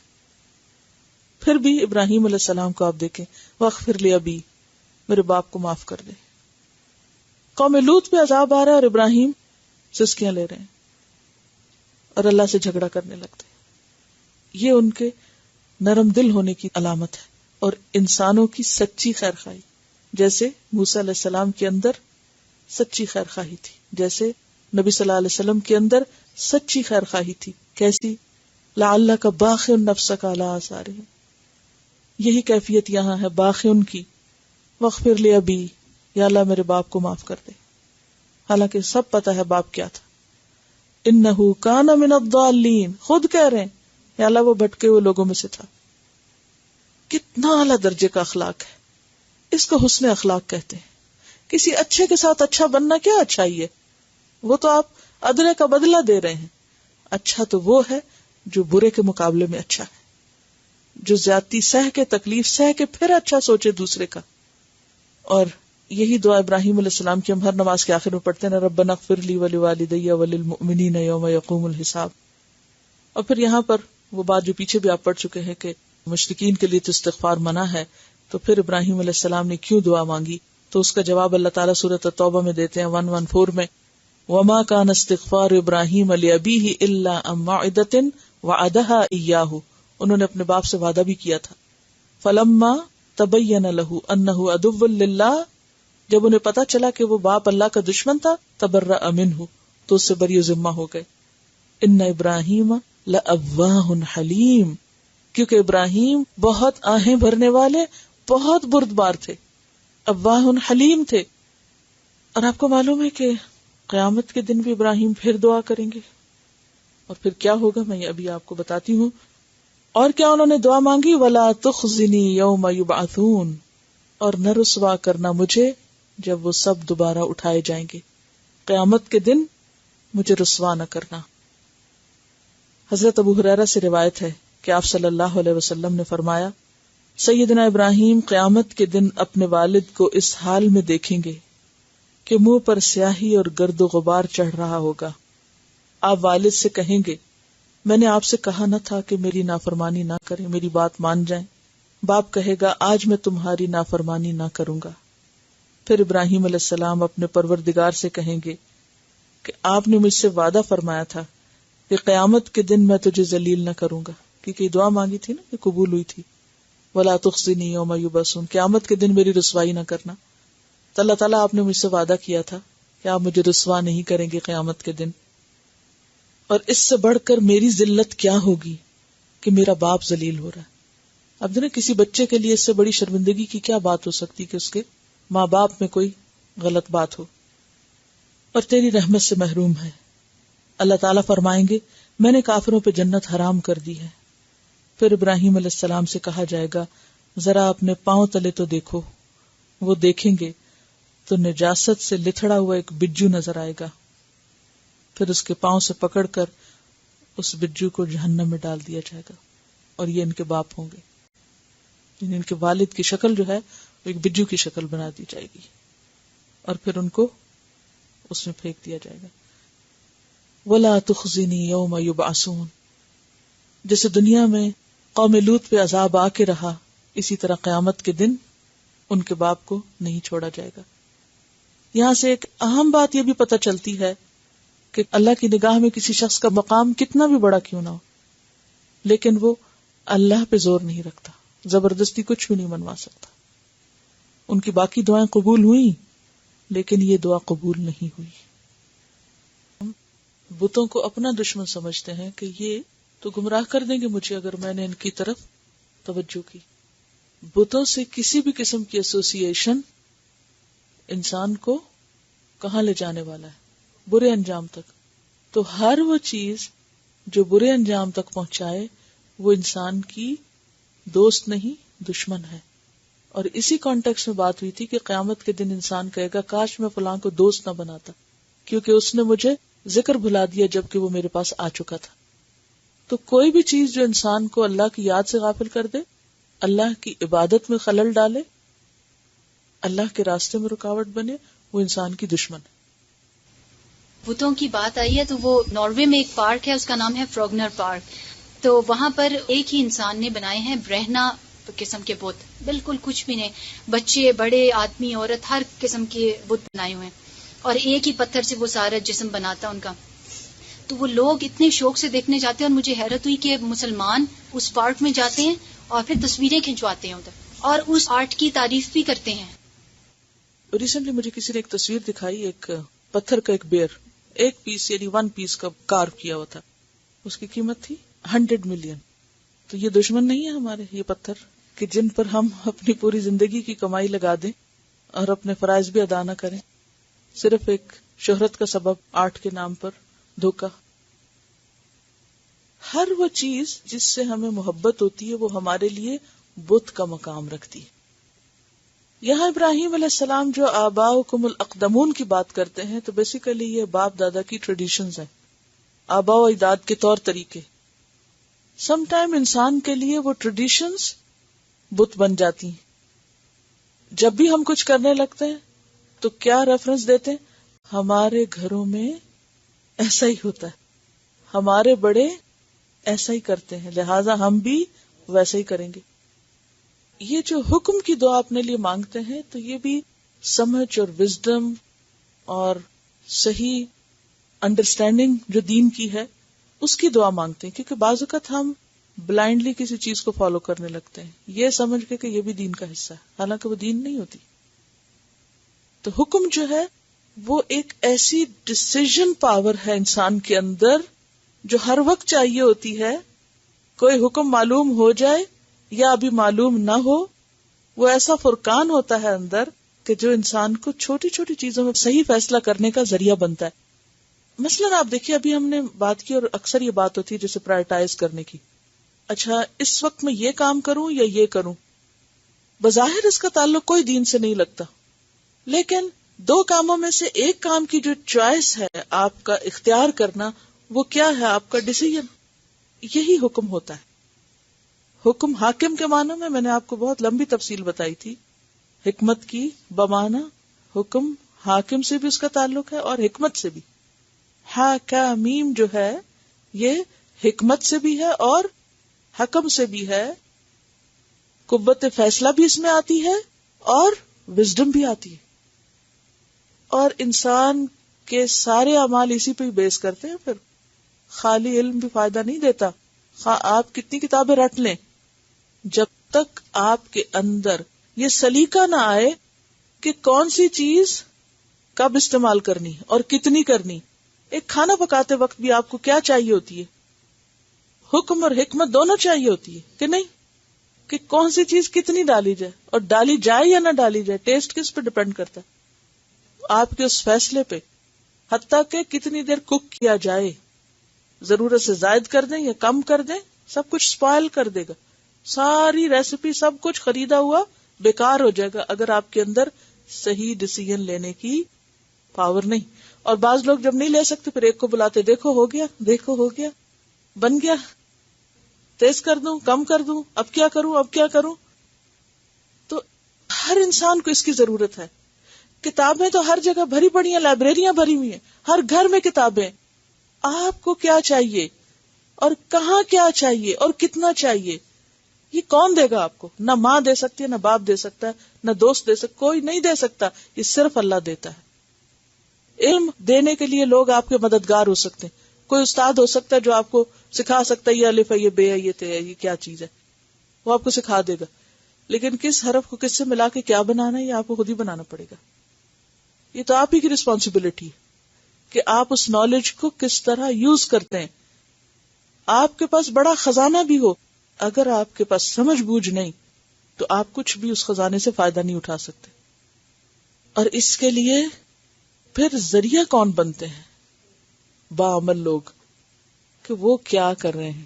الحقنی بالصالحین, آپ کے ارد گرد اچھے نمونے, وہ آپ کو بتاتے ہیں کہ اچھا کون سی چیز کتنی کتنی کیسے. کیونکہ آپ نے دیکھا ہوگا کہ بہت سی چیزیں آپ لوگوں کی کمپنی میں انکانشیسلی سیکھ جاتے ہیں. حتیٰ کہ بچوں کو آپ دیکھیں, ان کے چہرے کے ایکسپریشن, ان کے ہینڈ موومنٹ بات کرتے ہوئے, وہ عام طور پہ کس سے ریزمبل کر رہی ہوتی ہے؟ بچے ماں باپ سے کیوں ریزمبل کرتے ہیں؟ کیونکہ وہ انکانشیسلی وہ عادتیں لے چکے ہوتے ہیں, پتہ ہی نہیں چلتا, وہ ماحول سے پک کر چکے ہوتے ہیں. اور یہ حقیقت ہے, کیونکہ بچے دیکھتے ہیں کہ یہ اپنے ماں باپ کے ساتھ کیا کر رہے ہیں, اور پھر وہ بھی اسی طرح پلان کرتے ہیں انکانشیسلی. اوکے, آگے چلتے ہیں کیونکہ اگلی آیات بھی بڑی اہم ہے, اور پھر اس کے بعد انشاءاللہ اس کو ریویو بھی دیکھ لیں گے.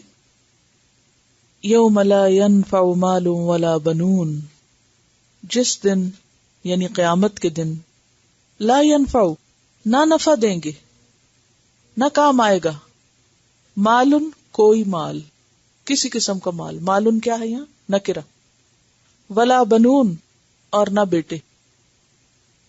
دنیا میں ہم کس چیز کے پیچھے بھاگ رہے ہوتے ہیں؟ مال اور اولاد, یہی غم ہے.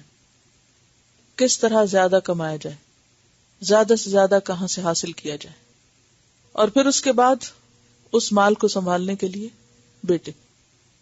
اور ان ساری عورتوں کا حال آپ نے سنا دیکھا ہوگا جو بیچاری تو نہیں, لوگوں نے ان کو بیچارہ کر دیے, جن کے پاس بیٹے نہ ہو. صرف بیٹے کے حصول کے لیے پھر کس کس کرب سے اور کس کس تکلیف سے اور کس کس آزمائش سے خواتین گزرتی ہیں کہ اس میں ان کی عزت بھی اور جذبات بھی اور ہر چیز مجروح ہو کے رہ جاتی ہے. ہر ایک کے تانے اور ہر ایک کی باتیں سننے کے لیے ہر ایک حق سمجھتا ہے اپنا کہ ان پہ تباہ آزمائی کی جائے. لیکن کبھی نہیں سوچتا انسان کہ یہ کب تک کے لیے ہے سب. کل قیامت کے دن یہ کرنسی کام نہ آئے گی. یوم لا ینفع مال ولا بنون, اس دن نہ مال کام آئے گا نہ بیٹے کام آئیں گے. پھر کیا کام آئے گا؟ الا من اتى اللہ بقلب سلیم، مگر جو لایا اللہ کے پاس. لایا کیوں مانا ہے؟ عطا کے بعد بے آ رہی، عطا بھی لے آیا. بقلب قلب، دل، سلیم سلامت، سلامتی والا، صحیح. اس دن مال اور اولاد کام نہیں آئے گی، قلب سلیم کام آئے گا.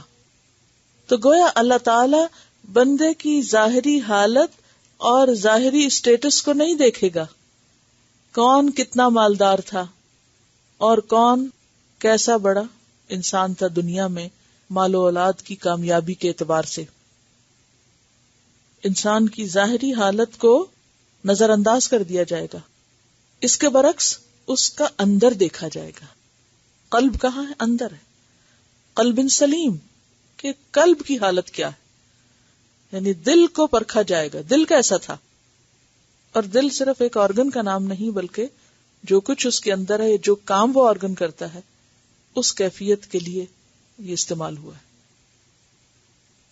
ہم عام طور پر کن چیزوں کو سنوارنے کی طرف توجہ دیتے ہیں؟ ظاہری چیزوں کو. اور اس کے لیے عموماً مال کو ہم سمجھتے ہیں کہ اگر مال ہوگا تو عزت اور قدر زیادہ ہوگی. لیکن اللہ ظاہر کو نہیں، اندرونی کیفیات کو دیکھتا ہے کہ کسی بندے کی اندر کی کیفیت کیا ہے، وہ اندر سے کیسا ہے، اس کی اندر کی شخصیت کیا ہے. ظاہری اور بیرونی شخصیت نہیں، اندر کی شخصیت کیسی. جیسے ایک حدیث میں بھی آتا ہے نا کہ ان اللہ لا ينظر الى صورکم ولا الى اموالکم ولکن ينظر الى قلوبکم واعمالکم. اللہ تمہاری شکلوں اور مالوں کو نہیں دیکھتا، وہ تمہارے دل اور تمہارے اعمال کو دیکھتا ہے. کل بھی موسیٰ علیہ السلام کے واقعے سے آپ نے یہ سبق سیکھا تھا کہ موسیٰ علیہ السلام عمر میں بھی چھوٹے تھے اور بولنے میں بھی ہکلاتے تھے، زبان میں لکنت تھی. لیکن اللہ نے انہی کو چنا. اور موسیٰ علیہ السلام خود اعتراف کرتے ہیں کہ میرا بھائی ہارون ہوا افصح منی لسانا، کہ اللہ اس کو پیغمبر بنا دے کیونکہ وہ مجھ سے زیادہ بہتر بات کر سکتا ہے، اس کے کمیونیکیشن سکلز مجھ سے اچھے ہیں، اور عمر میں بھی بڑے تھے. لیکن اللہ نے چنا موسیٰ کو. اور فرعون کے دربار میں بھی بول کون رہے تھے؟ موسیٰ بول رہے تھے. ہارون مددگار تھے، وہ ایک مورل سپورٹ کے لیے تھے. اور فرعون بھی خطاب کس سے کر رہا تھا؟ فمن ربکما یا موسیٰ.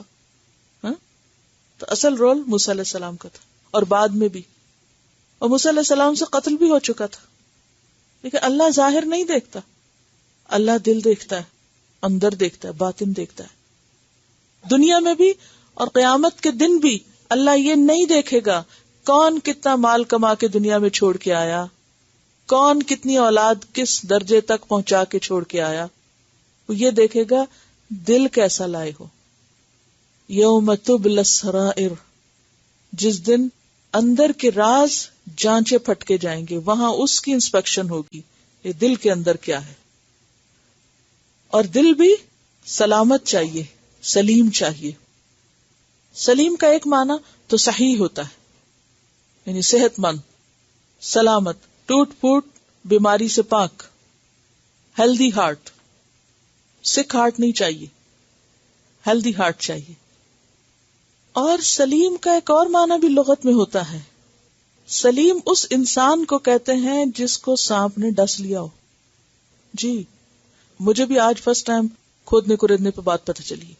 یہ میں نے آج ہی پڑھا ڈکشنری. عربی لغت جو ہے نا ایک عجیب چیز ہے، اور قرآن جو ہے سمجھ نہیں آتا جب تک لغت کی گہرائیوں میں آپ نہ جائیں. جس انسان کو سانپ ڈس لے اس کا حال کیا ہوتا ہے؟ کیا حال ہوتا ہے اس کا؟ جسے سانپ ڈس لے اس کا حال کیا ہوتا ہے؟ وہ آرام سے بیٹھ جاتا ہے، تڑپنے لگتا ہے. تڑپنے والا دل، جی ہاں، قلب سلیم، ساکت، سالم، ایسا دل نہیں جو بے حس ہو.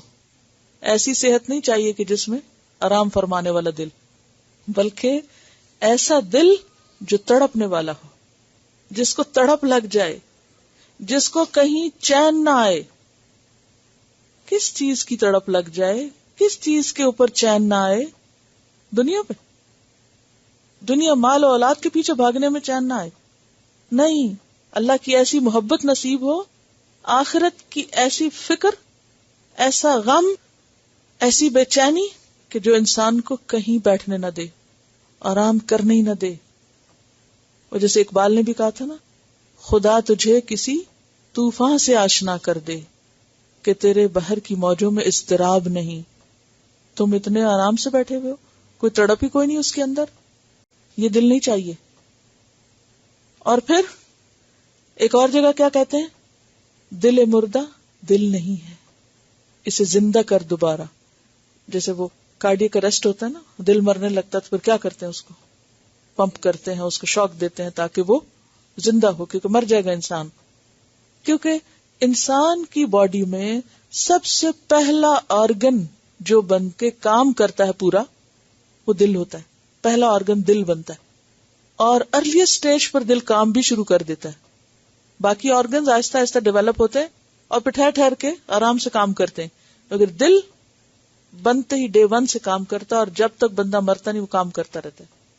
اور دل واحد ایسا عضو ہے جس کا براہ راست ہر سیل کے ساتھ ڈائریکٹ لنک ہے. کچھ اور آرگنز ہوتے ہیں نا، وہ انڈائریکٹلی ایک دوسرے سے لنک کر، مگر دل جو ہے ایک ایک سیل کے ساتھ ڈائریکٹ لنکڈ ہے. پوری باڈی کے ساتھ دل کا براہ راست تعلق ہے. اس لیے اگر دل صحیح ہے تو پورا جسم صحیح ہے. جیسے حدیث میں بھی آتا ہے، دل کی طرف آپ نے اشارہ کر کے فرمایا کہ وہ ایک ٹکڑا ہے، اگر وہ صحیح ہے سارا جسم صحیح، اور اگر وہ بگڑ گیا سب بگڑ گیا. تو اگر دل میں تڑپ لگ گئی، وہ ڈسنے والی کیفیت یاد رکھیں، دل کے اندر کوئی چیز سما گئی تو پھر انسان سیلف موٹیویٹڈ ہوتا ہے. کسی اور کی دھکے لگانے کی ضرورت ہی نہیں رہتی، کسی اور کو کچھ کہنے کی ضرورت ہی نہیں رہتی. ایسا ہی شخص دراصل پھر کچھ کر کے آتا ہے اللہ کے پاس. اور اگر اس کو سلیم کو صحیح کے معنی میں لیں تو صحیح کس معنی میں؟ کہ دل سلامت ہو. سلیم بمانا سلامت کے، کس کس چیز سے سلامت؟ شرک سے سلامت، کفر سے سلامت، نفاق سے سلامت. کیونکہ سلیم کیا ہے؟ صحت مند. اللہ کو قیامت کے دن بیمار دل نہیں چاہیے، صحت مند دل چاہیے جن میں اللہ کی محبت ہو. سورۃ النور میں بھی آپ نے پڑھا، جو لوگ عمل نہیں کرتے اللہ تعالیٰ ان سے پوچھتے ہیں افی قلوبہم مرض، کیا ان کے دلوں میں بیماری ہے؟ اور سورۃ البقرہ میں کیا کہا؟ فی قلوبہم مرض فزادہم اللہ مرضا. تو یہ قلب سلیم از اپوزٹ کس کے؟ بیمار قلب کے. فی قلوبہم مرض، ایک طرف بیمار دل ہے اور ایک طرف صحت مند دل ہے. اب یہ جو ڈسا ہوا تڑپنے والی بات ہے نا، یہ اس کے اگینسٹ نہیں جاتی، کیونکہ جو صحت مند دل ہوتا ہے وہ ہر وقت کیا کرتا ہے؟ تڑپتا رہتا ہے. وہ جو پمپنگ ہے وہ کیا ہے؟ ایک طرح سے تڑپ ہے، حرکت ہے، اسی میں لائف ہے. اگر وہ پمپنگ ختم ہو جائے تو لائف ختم ہو جائے، کیونکہ وہ پھر انسان اس کا مقابلہ کر لیتا ہے. یعنی اس کے اندر اتنی ریزسٹنس ہوتی ہے کہ وہ سروائیو کر جاتا ہے. تو قیامت کے دن کیا کام نہیں آئے گا؟ نہ مال نہ بیٹے، مگر جو اللہ کے پاس سلامت دل لے کے آ گیا وہ کامیاب ہے. جو دل بچا کے لے آیا دنیا سے، سلامت دل لے کے پہنچ گیا، وہ کامیاب ہو گیا. یعنی اس نے اپنے دل سے شرک، نفاق، منافقت، دنیا کی محبت، ان چیزوں کو نکال دیا. پھر اسی طرح شکوک و شبہات، شہوات، ڈیزائرز، ڈاؤٹس، ان چیزوں کو نکال دیا، اور اس کا دل رضیت باللہ ربا وبالاسلام دینا وبمحمد رسولا. اور اس میں آپ دیکھیے ابن سیرین کہتے ہیں کہ قلب سلیم کون ہوتا ہے؟ جو یہ جانتا ہے کہ اللہ حق ہے، قیامت آنے والی ہے اور اس میں کوئی شک نہیں، اور اللہ ضرور ان کو اٹھائے گا جو قبروں میں ہے. جس کا اس بات پہ یقین ہو وہ دل سلامت دل، یعنی جس کے دل میں آخرت کا خوف ہو. ابن عباس کہتے ہیں قلب سلیم یہ ہے کہ وہ گواہی دے کہ اللہ کے سوا کوئی اور الہ نہیں، یعنی جو اللہ کے سوا باقی ہر چیز کو ریجیکٹ کر دے اور صرف اللہ ہی کی محبت کو ہر چیز کی محبت پر غالب کر دے. ایسا دل جس کا ہوگا اس کے مال اور بیٹے بھی اس کے لیے فائدہ مند ہیں. قلب سلیم کے بغیر مال بیٹے فائدہ نہیں دیں گے، لیکن قلب سلیم کے ساتھ مال اور بیٹے فائدہ مند ہیں. مال اور بیٹے پھر کیا بن جاتے ہیں؟ صدقہ جاریہ بن جاتے ہیں. کیونکہ انسان مال اور اولاد کے بارے میں کس کی مرضی دیکھتا ہے؟ کس کی مرضی دیکھتا ہے؟ مال اولاد کے بارے میں آپ کی دل کی مرضی چلتی. مال کو آپ کہاں خرچ کرتے ہیں؟ جہاں دل چاہتا ہے. اللہ کے راستے میں کب دیتے ہیں؟ جب دل چاہتا ہے. خالص ہو کے کب دیتے ہیں؟ جب دل صحیح ہوتا ہے. اسی طرح اولاد، کیا پسند کرتے ہیں اولاد کے لیے؟ بہترین. اور وہ بہترین کیا ہوتا ہے؟ جی، جسے ہم بہترین سمجھتے ہیں. واقعی اگر ہمارے دلوں میں دنیا کی محبت چھپ کے کہیں بیٹھی ہوئی ہے نا، تو ہم اپنی اولاد کے لیے بھی کیا پسند کرتے ہیں؟ دنیا. اور اگر ہمارے دلوں میں واقعی آخرت کی محبت ہے، اللہ کی محبت ہے، تو یقیناً اور لازماً ہم کیا چاہیں گے اپنی اولاد کے لیے؟ وہ چیزیں جو ان کی آخرت میں مددگار ہوں. کسی انسان کو دین سے کتنی سچی محبت ہے، اس کا دل کتنا سلیم ہے، یہ پتہ چل جائے گا اس کے مال اور اولاد کے بارے میں رویے سے، کہ مال اور اولاد کے بارے میں اس کا ایٹیٹیوڈ کیا ہے، وہ اس میں سے کس چیز کو قربان کر سکتا ہے. کیونکہ جس دل میں اللہ کی محبت ہوتی ہے اس کو پرواہ نہیں ہوتی کہ میرے پاس کتنا مال آ رہا ہے اور کتنا جا رہا ہے. وہ اس غم میں مبتلا نہیں ہوتا، کیونکہ اللہ کی محبت اس پہ چھا جاتی ہے اور مال حقیر نظر آنے لگتا ہے، کمتر ہو جاتا ہے.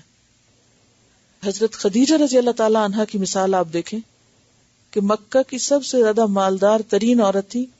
اور اگر آپ حضرت خدیجہ کے حالات پڑھیں نا، انشاءاللہ اللہ کرے کہ وقت ملے تو آپ پڑھیں، یعنی آپ کا دل پھٹنے لگتا ہے جب آپ سوچتے ہیں کہ سب سے زیادہ مالدار ترین خاتون مکہ کی اپنے شوہر کا ساتھ دیتے اور وہ بھی دین کی وجہ سے، محض شوہر کا ساتھ نہیں. جب شیب ابی طالب میں 3 سال رہتی ہیں، وہ عمر کے اس حصے میں تھی کہ جب وہ اتنی مشقتیں شاید برداشت نہیں کر سکتی تھی، اور اسی میں ان کی وفات ہو جاتی ہے. یہ سوچئے آپ، 3 سال پتے کھانا اور وہ چیزیں کھانا جو کھانے کے لائق نہ ہو، اس میں وہ شدید بیمار پڑ جاتی ہیں اور پھر ان کا انتقال ہو جاتا ہے. آپ دیکھیے کہ ایک عام انسان جو کبھی روکھی سوکھی کھاتا ہے، کبھی کچھ کھاتا ہے، اس کے لیے سروائیو کرنا کسی بھی حال میں نسبتاً آسان ہوتا ہے. حضرت خدیجہ جو خود ایک تو شوہر کی کمائی سے کھانا یا کسی ماں باپ کی کمائی سے کھانا، اور ایک یہ ہے کہ انسان کے اپنے پاس سب سے زیادہ ہونا، تو آپ سوچ سکتے ہیں کہ پھر جس کے اپنے پاس اتنا ہو وہ اپنی زندگی کے اوپر، اپنے اوپر کیوں نہ خرچ کرے.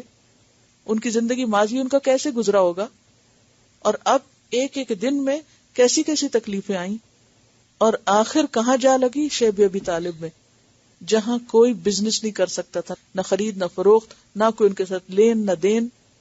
یہ ساری مشقت کس لیے صحیح تھی؟ وہ وہاں سے نکل نہ آتی، بھی ٹھیک ہے میں مال آپ کو دے دوں گی، میں جا رہی ہوں، آپ سب اپنا کریں تبلیغ وغیرہ، میں کچھ اور کرتی ہوں، میں مال سے آپ کی مدد کر دوں گی بس. اچھا نا، میں ذرا اپنے آپ کو ایسا رکھتی ہوں کہ ان کو پتہ نہ چلے، اور میں ان کے ساتھ مل کے تجارت کرتی ہوں اور وہ خفیہ مال میں سارا آپ کو دے دوں گی. انہوں نے ایسا نہیں کیا، مال کے ساتھ جان بھی پیش کی. اب ان کے بیٹے حارث جو تھے وہ پہلے شہید ہیں اسلام کے مردوں میں سے جنہوں نے نبی صلی اللہ علیہ وسلم کو بچاتے ہوئے اپنی جان دی. تو مال بھی اور اولاد بھی اللہ کے راستے میں دینا معمولی بات نہیں ہوتی. ہم سب کیسی کیسی دین کی اور اللہ کی محبتوں کے دعوے کرتے ہیں، لیکن اس کے لیے مال یا بیٹوں کی قربانی کتنی کر سکتے ہیں؟ یوم لا ينفع مال ولا بنون. آج ہمارے پاس کتنا بھی، سوچئے تھوڑی دیر، ایک شخص مرتا ہے، بینک بھرا ہوا اس کا، کیا وقت ہے اس کی قیامت کے دن اللہ تعالیٰ پوچھے گا لاؤ اپنا بیلنس شیٹ میں دیکھوں تو صحیح تم نے کیا کمایا تھا ساری زندگی، کتنا چھوڑ کے آئے تھے. دنیا میں بڑی واہ واہ ہوتی، اتنی پراپرٹی چھوڑ کے مرا ہے فلاں، اس کا فلاں بھی تھا، فلاں بھی. جب کوئی مرتا ہے تو کیا باتیں ہوتی ہیں؟ سوچیے تھوڑی دیر، کوئی مرتا تو کیا باتیں ہوتی ہیں؟ کتنے بچے تھے اس کے؟ پوچھتے نا لوگ کیا کر رہے ہیں، چھوٹے ہیں بڑے ہیں، شادی ہو گئی ہے سب کی، کس جاب پر ہیں. اور جب وہ سنتے ہاں فلاں فلاں فلاں مقام پہ، پھر بڑے واہ واہ کرتے ہیں، خوش، وہ بہت کامیاب شخص تھا، کتنا بینک بیلنس تھا، کیا کیا تھا. کتنی پراپرٹی تھی، تمہارے حصے میں کتنا ہے، فلاں کو کتنا ملے گا. لوگ یہ باتیں کر رہے ہیں، اس کے ساتھ آگے کیا گزر رہی ہے قبر میں وہ کسی کو نہیں پتا، نہ کسی کو انٹرسٹ ہے اس سے. یوم لا ينفع مال ولا بنون الا من اتى الله بقلب سلیم. جب قلب سلیم آتا ہے تو پھر انسان مال اور اولاد کے لیے بھی وہی فیصلے کرتا ہے جو ان کی آخرت کے لیے بہتر ہوتے ہیں. وَأُزْلِفَتِ الْجَنَّةُ لِلْمُتَّقِينَ، اور قریب لے آئی جائے گی جنت متقیوں کے. کون ہے یہ متقی؟ جن کے دلوں میں اللہ کا ڈر ہے، جن کے دل اللہ کا تقوی رکھتے ہیں. وَبُرِّزَتِ الْجَحِيمُ لِلْغَاوِينَ، اور سامنے لے آئی جائے گی جہنم گمراہ لوگوں کے لیے. غاوین غاوی کی جمع ہے، غوا سے ہے. اور برزہ برزہ ہوتا ہے سامنے آنا، مقابلے کے لیے مبارزت کا لفظ استعمال ہوتا ہے. کسی پہلوان کے ساتھ مقابلے میں بھی مبارزت، اور فوجوں کا آمنے سامنے آنا. اب تھوڑی دیر کے لیے سوچیے کہ جہنم ایسے سامنے آ کھڑی ہوگی جیسے کوئی پہلوان کھڑا ہو اور آپ کو پکڑ دبوچ لینے کے لیے تیار ہو. یعنی آپ تصور میں لائیں ذرا، وہ سامنے آ کے کھڑی ہو ایک چیز، بلا کوئی جائنٹ جو آ کے اچک لے. وَبُرِّزَتِ الْجَحِيمُ لِلْغَاوِينَ وَقِيلَ لَهُمْ، اور کہا جائے گا ان کو ڈانٹ کے، أَيْنَمَا كُنْتُمْ تَعْبُدُونَ، کہاں ہے وہ سب جن کی تم عبادت کرتے تھے. مِن دُونِ اللَّهِ، اللہ کے سوا، اللہ کے سوا. اور اللہ کے سوا میں صرف پتھر کے بت نہیں ہیں، سب شامل ہیں جن کی بھی انسان پوجا کرتا ہے اور جن کا بھی غلام بنا ہوا ہے. هل ينصرونکم، کیا وہ مدد دیں گے تم کو؟ او ينتصرون، یا وہ انتقام لے سکتے ہیں. یہاں آپ دیکھیے ایک نصر ینصر ہے اور ایک انتصر ینتصر ہے. ایک باب افتعال ہے انتصار، اور ایک نصر ہے. اب اس میں آپ دیکھیے کہ ایک ثلاثی مجرد ہے اور ایک مزید ہے، اور دونوں کے معنی میں فرق ہو رہا ہے. یہ میں آپ کو پریپیئر کر رہی ہوں فعل کے لیے. جی تو نصرہ کا معنی ہوتا ہے مدد کرنا، اور انتصرہ کا معنی ہوتا ہے انتقام لینا. روٹ ایک ہے، دونوں کا معنی فرق ہو گیا. کیا وہ تمہاری مدد کر سکتے ہیں اور کیا وہ انتقام لے سکتے ہیں؟ انتقام کیا ہوتا ہے؟ اس کے ساتھ مل کے پھر دوسرے سے بدلہ بھی لینا، لڑائی کرنے کے معنی میں. فَكُبْكِبُوا فِيهَا هُمْ وَالْغَاوُونَ، کیا سیمیٹری ہے ان الفاظ.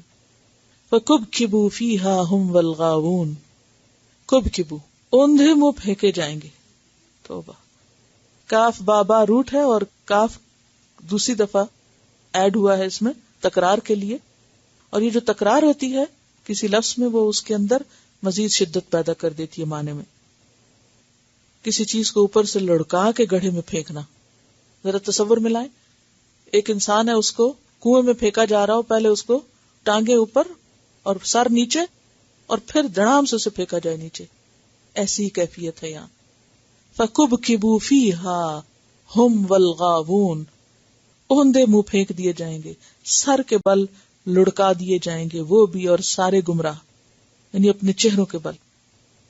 تو بات یہ ہے کہ قیامت کے دن جب فیصلہ ہو جائے گا تو جنت متقیوں کے قریب لے آئی جائے گی، سٹیپ ان، یعنی تیزی سے پل صراط پار کر جائیں گے، اور وہ لمحوں کی بات ہوگی، فوراً پہنچ جائیں گے وہاں، اور دروازے اس کے پہلے ہی کھلے ہوں گے. مفتحۃ لہم الابواب. اور اس کے برعکس جہنم وہ ایسے کھڑی ہوگی جیسے کوئی سامنے آئی ہو فوج، اور اس وقت انتہائی بے بسی ہوگی، کوئی کسی کے کام نہیں آئے گا. اور اس جہنم میں وہ اوندھے گرائے جائیں گے. کہاں سے گریں گے لوگ؟ پل صراط کے اوپر سے جاتے ہوئے. وجنود ابلیس اجمعون، اور کون جائیں گے جہنم میں؟ ابلیس کے سارے لشکر، سب اس کے فالوورز، پیروکار، خواہ وہ انسانوں میں سے ہوں یا جنوں میں سے ہوں.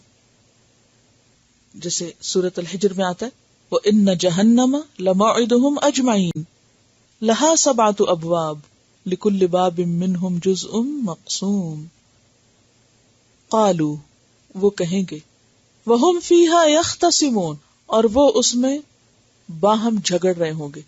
یختصمون کا لفظ ہے، یہ بھی اختصام سے ہے، باب افتعال ہے، یہ بھی ایک دوسرے سے جھگڑنا، لڑنا. خصم اس کا روٹ ہے، خاص صاد میم. تاللہ، قسم اللہ کی، ان کننا لفی ضلال مبین، بے شک ہم یقیناً کھلی گمراہی میں تھے، ہم واقعی گمراہ تھے، اس وقت مان جائیں گے. اذ نسویکم برب العالمین، جب ہم تمہیں برابر کر رہے تھے رب العالمین کے، جب ہم تمہیں رب العالمین کے برابر قرار دے رہے تھے یعنی شرک کر رہے تھے. سورۃ انعام آیت 1 میں آتا نا ثم الذین کفروا بربہم یعدلون، کہ وہ لوگ جنہوں نے کفر کیا وہ اپنے اور بتوں کو رب کے برابر قرار دیتے ہیں. اور پھر کہیں گے وما اضلنا الا المجرمون، اور نہیں گمراہ کیا ہمیں، بھٹکایا ہمیں ہدایت سے مگر مجرموں نے. اور یہ مجرم کون تھے؟ شیاطین، ان کے آباء و اجداد، ان کے دوست. فما لنا من شافعین، پس نہیں ہمارے لیے کوئی سفارش کرنے والوں میں سے کوئی سفارشی نہیں ہے. ولا صدیق حمیم، اور نہ کوئی دوست جو گہرا دوست ہو. صدیق کہتے ہیں سچے دوست کو، جو اپنی محبت میں خالص ہو، سچا ہو، واقعی سچ کہے، صرف دکھاوے یا اوپر اوپر سے محبت کے دعوے نہ کرے. اور حمیم کہتے ہیں بیسیکلی سخت گرم پانی کو، ابلتے پانی کو. حمیم، میم اس کا روٹ ہے. حمامہ کا معنی ہوتا ہے گرم کرنا. حما بخار کو بھی کہتے ہیں عربی میں، کہ وہ بھی گرمی کرتا ہے. تو حمیم میں بیسیکلی 3 چیزیں پائی جاتی ہیں، گرم، سیاہ اور قریبی. تو حمیم کا لفظ ایسے دوست کے لیے آتا ہے کہ جو بہت قریب بھی ہو، بہت کلوز ٹو یور ہارٹ، اور آپ کی خیر خواہی میں تڑپ اٹھتا ہو، ابل جائے. تو حضرت ابوبکر صدیق جیسے تھے، تو آپ کو کوئی بھی تکلیف ہوتی، کچھ ہوتی تو ایک دم مدد کے لیے پہنچ جاتے. تو ہوگا یہ کہ جہنم میں سب مجرم جب اکٹھے ہوں گے تو باہم لڑنا جھگڑنا شروع کر دیں گے. اور اس لڑائی جھگڑے کی بات قرآن پاک میں کئی جگہ آتی ہے. سورۃ اعراف 38 میں آتا ہے حتی اذا ادارکوا فیہا جمیعا قالت اخراہم لأولاہم ربنا ہؤلاء اضلونا فآتہم عذابا ضعفا من النار. اور اسی طرح سورۃ الاحزاب 67 میں آتا ہے وقالوا، اور وہ کہیں گے ربنا، اے ہمارے رب، انا اطعنا سادتنا وکبراءنا، ہم نے اپنے سرداروں اور بڑوں کی اطاعت کی. فأضلونا السبیل، انہوں نے ہم کو بھٹکایا.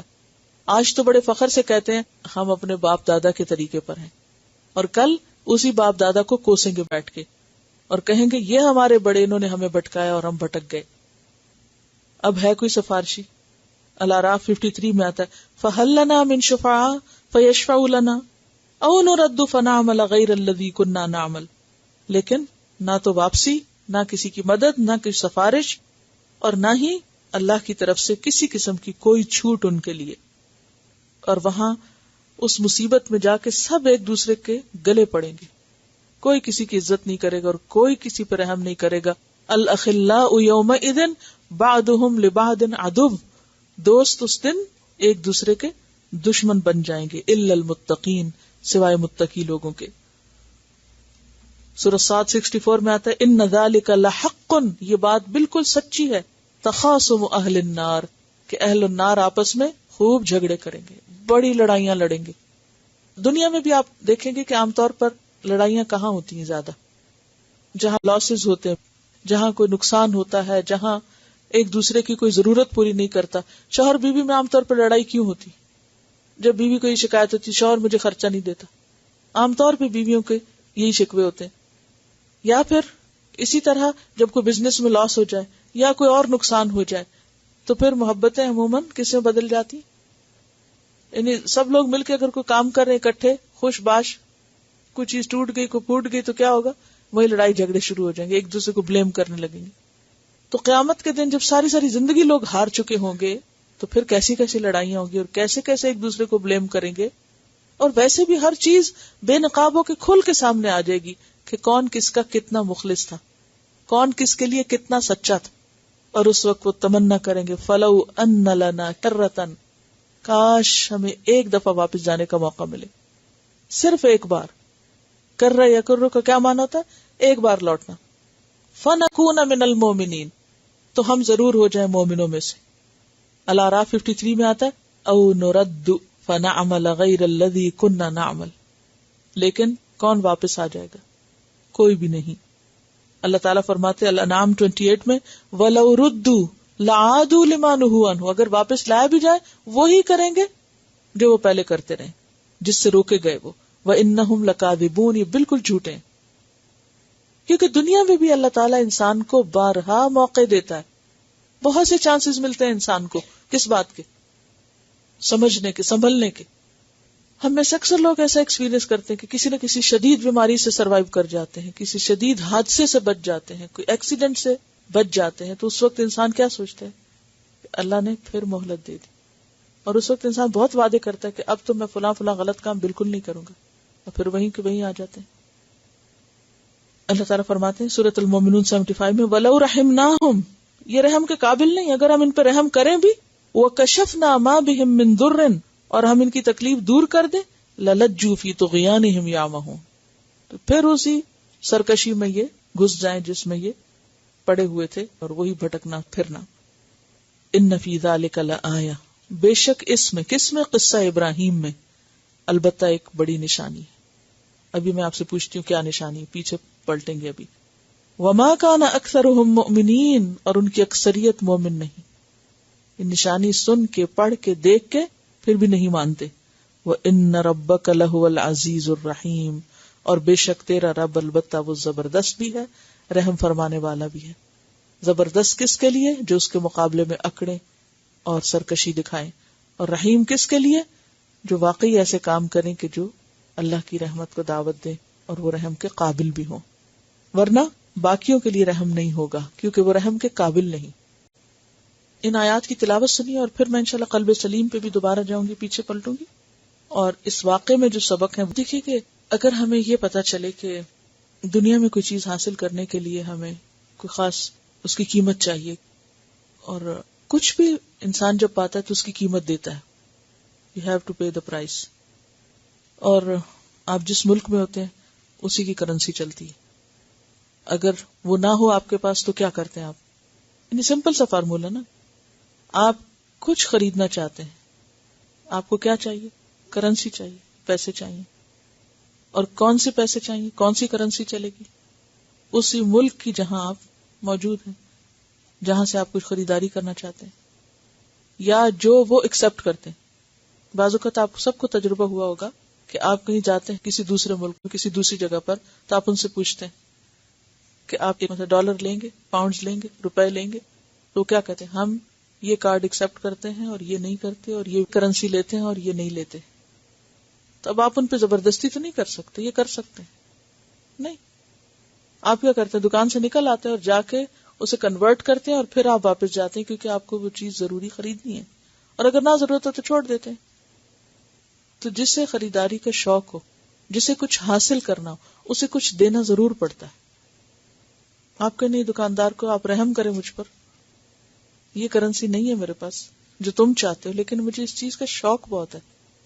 عام طور پہ ایسا ہوتا ہے جب آپ کہیں ٹریول کر رہے ہوتے ہیں تو ٹرانزٹ میں ہوتے ہیں، ڈیوٹی فری شاپ پہ چلے جاتے ہیں آپ، اور کبھی ایسا ہوتا ہے کہ اس خاص علاقے کی کرنسی آپ کے پاس نہیں ہوتی، اور چیزیں بھی ایک سے ایک بڑھ کے خوبصورتی سے سجائی ہوئی ہوتی ہیں. تب آپ وہاں جا کے رونا دھونا کریں کہ میں مسافر ہوں، میرے پاس ہے نہیں کچھ، لیکن میرا دل ہے اس چیز میں اٹکا ہوا، یہ چاہیے مجھے لے کے جانی. تو کوئی رحم کرے گا؟ کوئی رحم نہیں کرے گا. لیکن ہم آخرت کے معاملے میں اتنے بدھو کیوں بن جاتے ہیں کہ جو چیز وہاں چاہیے اس کی تیاری کیا کر رہے ہیں ہم، اور چاہیے سلامت دل. ہم کہتے ہیں ٹھیک ہے ہم اللہ کے ساتھ کسی کو شریک نہیں کرتے ہم، لیکن بیمار دل میں منافقت آتی ہے، اور منافقت ساری بیماریوں کی اور ساری خرابیوں کی جڑ ہے. اور منافقت دو چیزوں کی بنیاد پر ہوتی ہے، ایک خواہشات کی بنیاد پر اور ایک شبہات کی بنیاد پر. جتنی کسی کے دل میں دنیا کی خواہش زیادہ ہوتی ہے اسی درجے کی منافقت زیادہ ہوتی ہے، اور جتنا دین کے بارے میں شک و شبہ زیادہ ہوتا ہے اتنی زیادہ پکی منافقت ہوتی ہے. منافقین کے اندر یہی دو چیزیں تو تھیں، ایک تو انہیں پورا یقین نہیں تھا کہ جو اللہ اور اس کے رسول کہہ رہے ہیں وہ سچ ہے، اور دوسری طرف دنیا کی محبت تھی. سورۃ التوبہ میں ہم نے تفصیل سے دیکھا کہ کسی بھی جنگ میں یا کسی بھی قربانی کے وقت غائب کیوں ہو جاتے تھے، چھپ کیوں جاتے تھے. دنیا کی محبت. جنگ تبوک میں کیوں نہیں گئے تھے؟ سفر طویل تھا اور فصلیں پکی ہوئی تھی اور مال و دولت سمیٹنے کا وقت تھا، تو بہانے کر کے ادھر ادھر پیچھے رہ گئے. شبہات کا علاج کیا ہوتا ہے؟ شک و شبہ کا علاج کیا ہوتا ہے؟ یقینی علم. اور یقینی علم کیا ہے؟ یقینی علم کیا چیز ہے؟ القرآن. اور خود قرآن کہتا ہے وَنُنَزِّلُ مِنَ الْقُرْآنِ مَا هُوَ شِفَاءٌ، تو دلوں کی بیماری کا علاج کس میں ہے؟ قرآن میں. دلوں کی بیماری کون سی بیماری؟ شکوک و شبہات کی بیماری. اس کا حل یقینی علم، علم الیقین، اور یقینی علم جو سراسر 100% سچائی پر مبنی ہے وہ اللہ کی کتاب کا علم ہے، اور یہی دراصل دلوں کی بیماریوں کا علاج ہے. دوسری چیز ڈیزائرز، دنیا کی محبت جو انسان کو کمزور بناتی ہے. جب انسان کسی بھی چیز کی محبت میں مبتلا ہو جاتا ہے تو وہ محبت اس کو کیا بنا دیتی ہے؟ کمزور بزدل بنا دیتی ہے، اور اس وجہ سے پھر وہ قربانی نہیں کر سکتا. قربانی کے لیے آپ کو بہادر ہونا پڑتا ہے، اللہ پہ بھروسہ کرنا پڑتا ہے. تو اس کا علاج کیا ہے؟ موت کی یاد، آخرت کی یاد.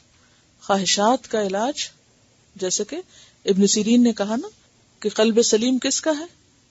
جو مرنے پر اور پھر دوبارہ اٹھنے پر یقین رکھتا ہو. یہ چیز انسان کے دل کو صحت مند کرتی. کسی بھی چیز کی خواہش جب انسان کو اندھا کرنے لگے تو انسان سوچے کہ اگر مجھے یہ چیز مل جائے جو میں چاہتا ہوں، کتنی دن رہے گی میرے پاس؟ آخر تو پھر چلی جائے گی. وقتی سودا ہے. ہم جتنی بھی چیزوں کو چاہتے ہیں، یہ بھی ہو ہمارے پاس، یہ بھی ہو، یہ بھی ہو، ان سب کی مدت کتنی ہے؟ سوچیں، اگر کوئی بھی چیز جس کے پیچھے ہم تڑپتے ہیں، کوئی کپڑا ہو، کوئی جوتا ہو، کوئی بھی سجاوٹ کی، کوئی بھی پسند کی چیز جس کے پیچھے ہمارا دم نکل رہا ہو، یہ جس کے لیے ہم غلط کام عام طور پہ کرتے ہیں. بہت سے دھوکے، فریب، چوری چکاری، یہ کس لیے ہوتی ہے؟ خواہشات کی وجہ سے ہوتی ہے. لوگ چھوٹی چھوٹی چیزیں جو دوسروں کی چرا لیتے ہیں، کسی کے پیسے چرا لیے، کسی کا کچھ چرا لیا، یہ کس لیے چراتے ہیں؟ خواہشات کے پیچھے. ضروریات کے پیچھے کم چوریاں ہوتی ہیں، زیادہ تر چوریاں کس لیے ہوتی؟ Short temptations. تو جب انسان یہ سوچتا ہے کہ مجھے مرنا ہے تو تب انسان چھوڑ دیتا ان چیزوں کو. کہ چھوڑ جانا نا، میں چوری کر کے غلط طریقے سے ایک چیز حاصل کروں، مجھے کیا ملے گا؟ میں حرام کماؤں اور اپنی اولاد کے لیے چھوڑ جاؤں، مجھے کیا ملے گا؟ میرا کیا فائدہ ہوگا اس میں؟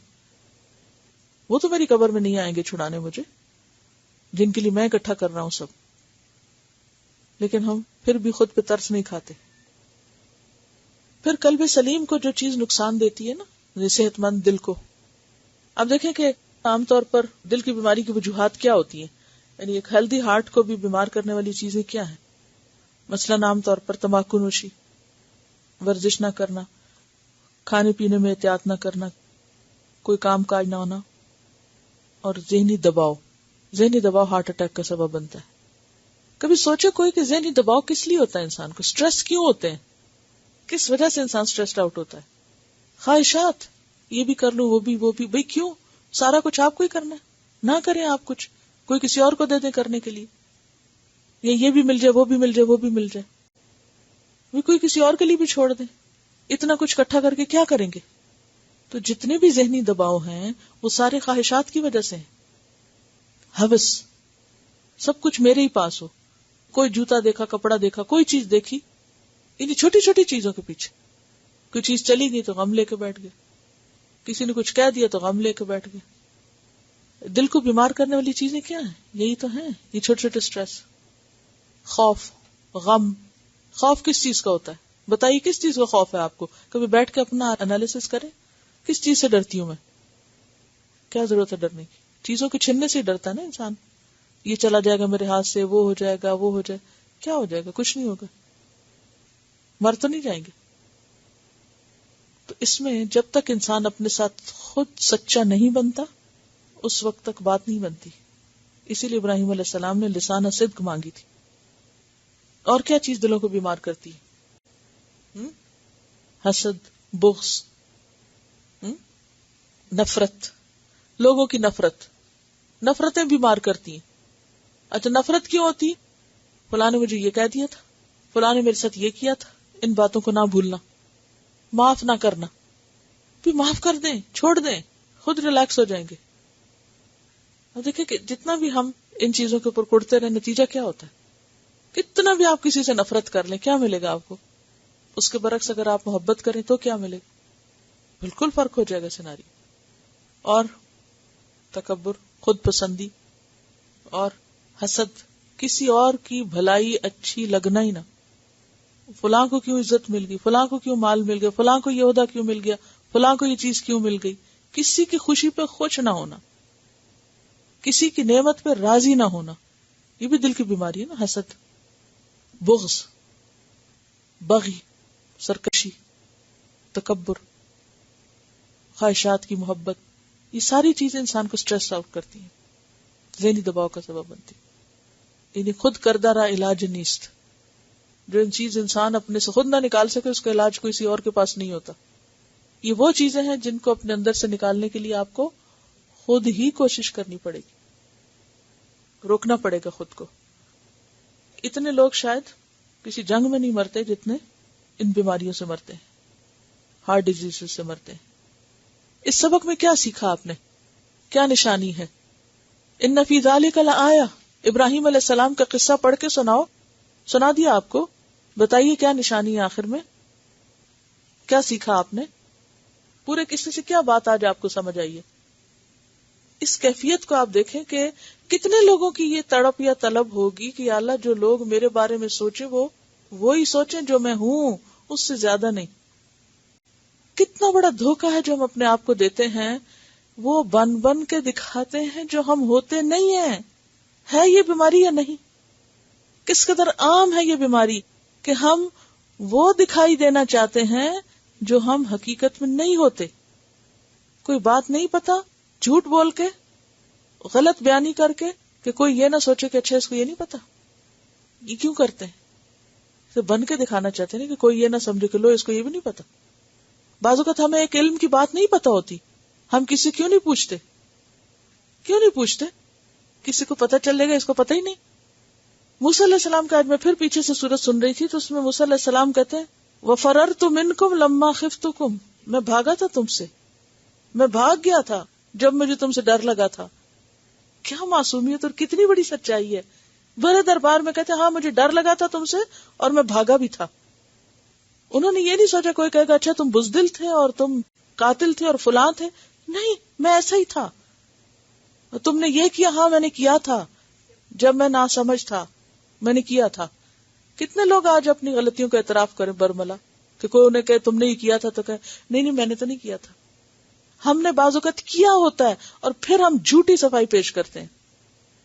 جھوٹ ہماری زندگیوں میں گلا ملا پڑا ہے. ہمیں کوئی فکر نہیں ہوتی کہ ہم جو ہیں وہی ہوں. ہم جو نہیں ہوتے وہ بن کے دکھاتے ہیں تاکہ لوگ ہم سے راضی ہوں، خوش ہوں اور ہماری تعریف کریں. وجعلی لسان صدق، اللہ میرے بارے میں لوگوں کی زبان سچی ہو کہ میں ان کو وہی نظر آؤں جو میں ہوں. کیونکہ کسی کی تعریف ہمیں اللہ کے عذاب سے نہیں بچا سکتی. لوگوں کی نگاہوں میں سچا ہونا ہمیں اللہ کے ہاں نہیں چھڑا سکتا. لوگوں کی نظر میں بہت عمدہ نظر آنا اللہ کے ہاں درجے بلند نہیں کرا سکتا. کیا فائدہ پھر؟ اور ساری ہماری اگر دیکھا جائے نا، سارا تھکنا، ساری کوششیں، بیکار کے کام کیے چلے جانا، یہ کس لیے؟ صرف اپنی شان بنانے کے لیے، جھوٹا روب قائم کرنے کے لیے، جھوٹی شان بنانے کے لیے. کیسا تھکتے ہیں ہم. یہ فرق ہے ہم میں اور ابراہیم علیہ السلام میں. وہ سچے لوگ تھے، ہم جھوٹ کے خول میں جیتے ہیں. ہم روایتوں میں کھوئے ہوئے تھے. ایسے ہمارے اوپر لیئرز، ظلمات بعضھا فوق بعض ایسی چڑھی ہوئی ہیں کہ ہر روز ایک لیئر اترتی اور پتہ چلتا ہے ہم کہاں کھڑے ہیں. ہم جہاں ہیں ہم ریئلائز بھی نہیں کرتے. مشکل ہماری یہ ہے ہم جن مصیبتوں میں ہیں وہ بھی ہمیں نظر نہیں آتی کہ ہم کسی خطرے میں بھی ہیں.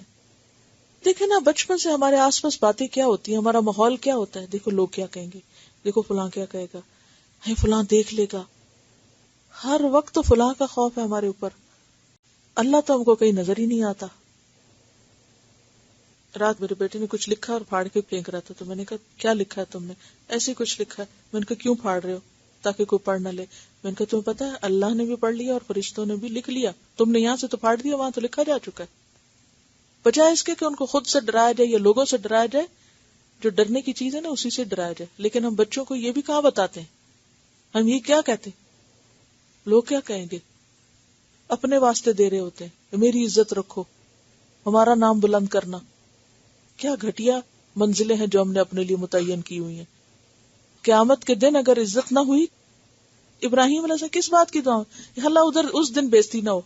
ہمیں ہے فکر کسی کو؟ یا اللہ اس دن بےزتی نہ ہو ہماری. الا انت نستغفرک ونتوب الیک. السلام علیکم ورحمۃ اللہ وبرکاتہ.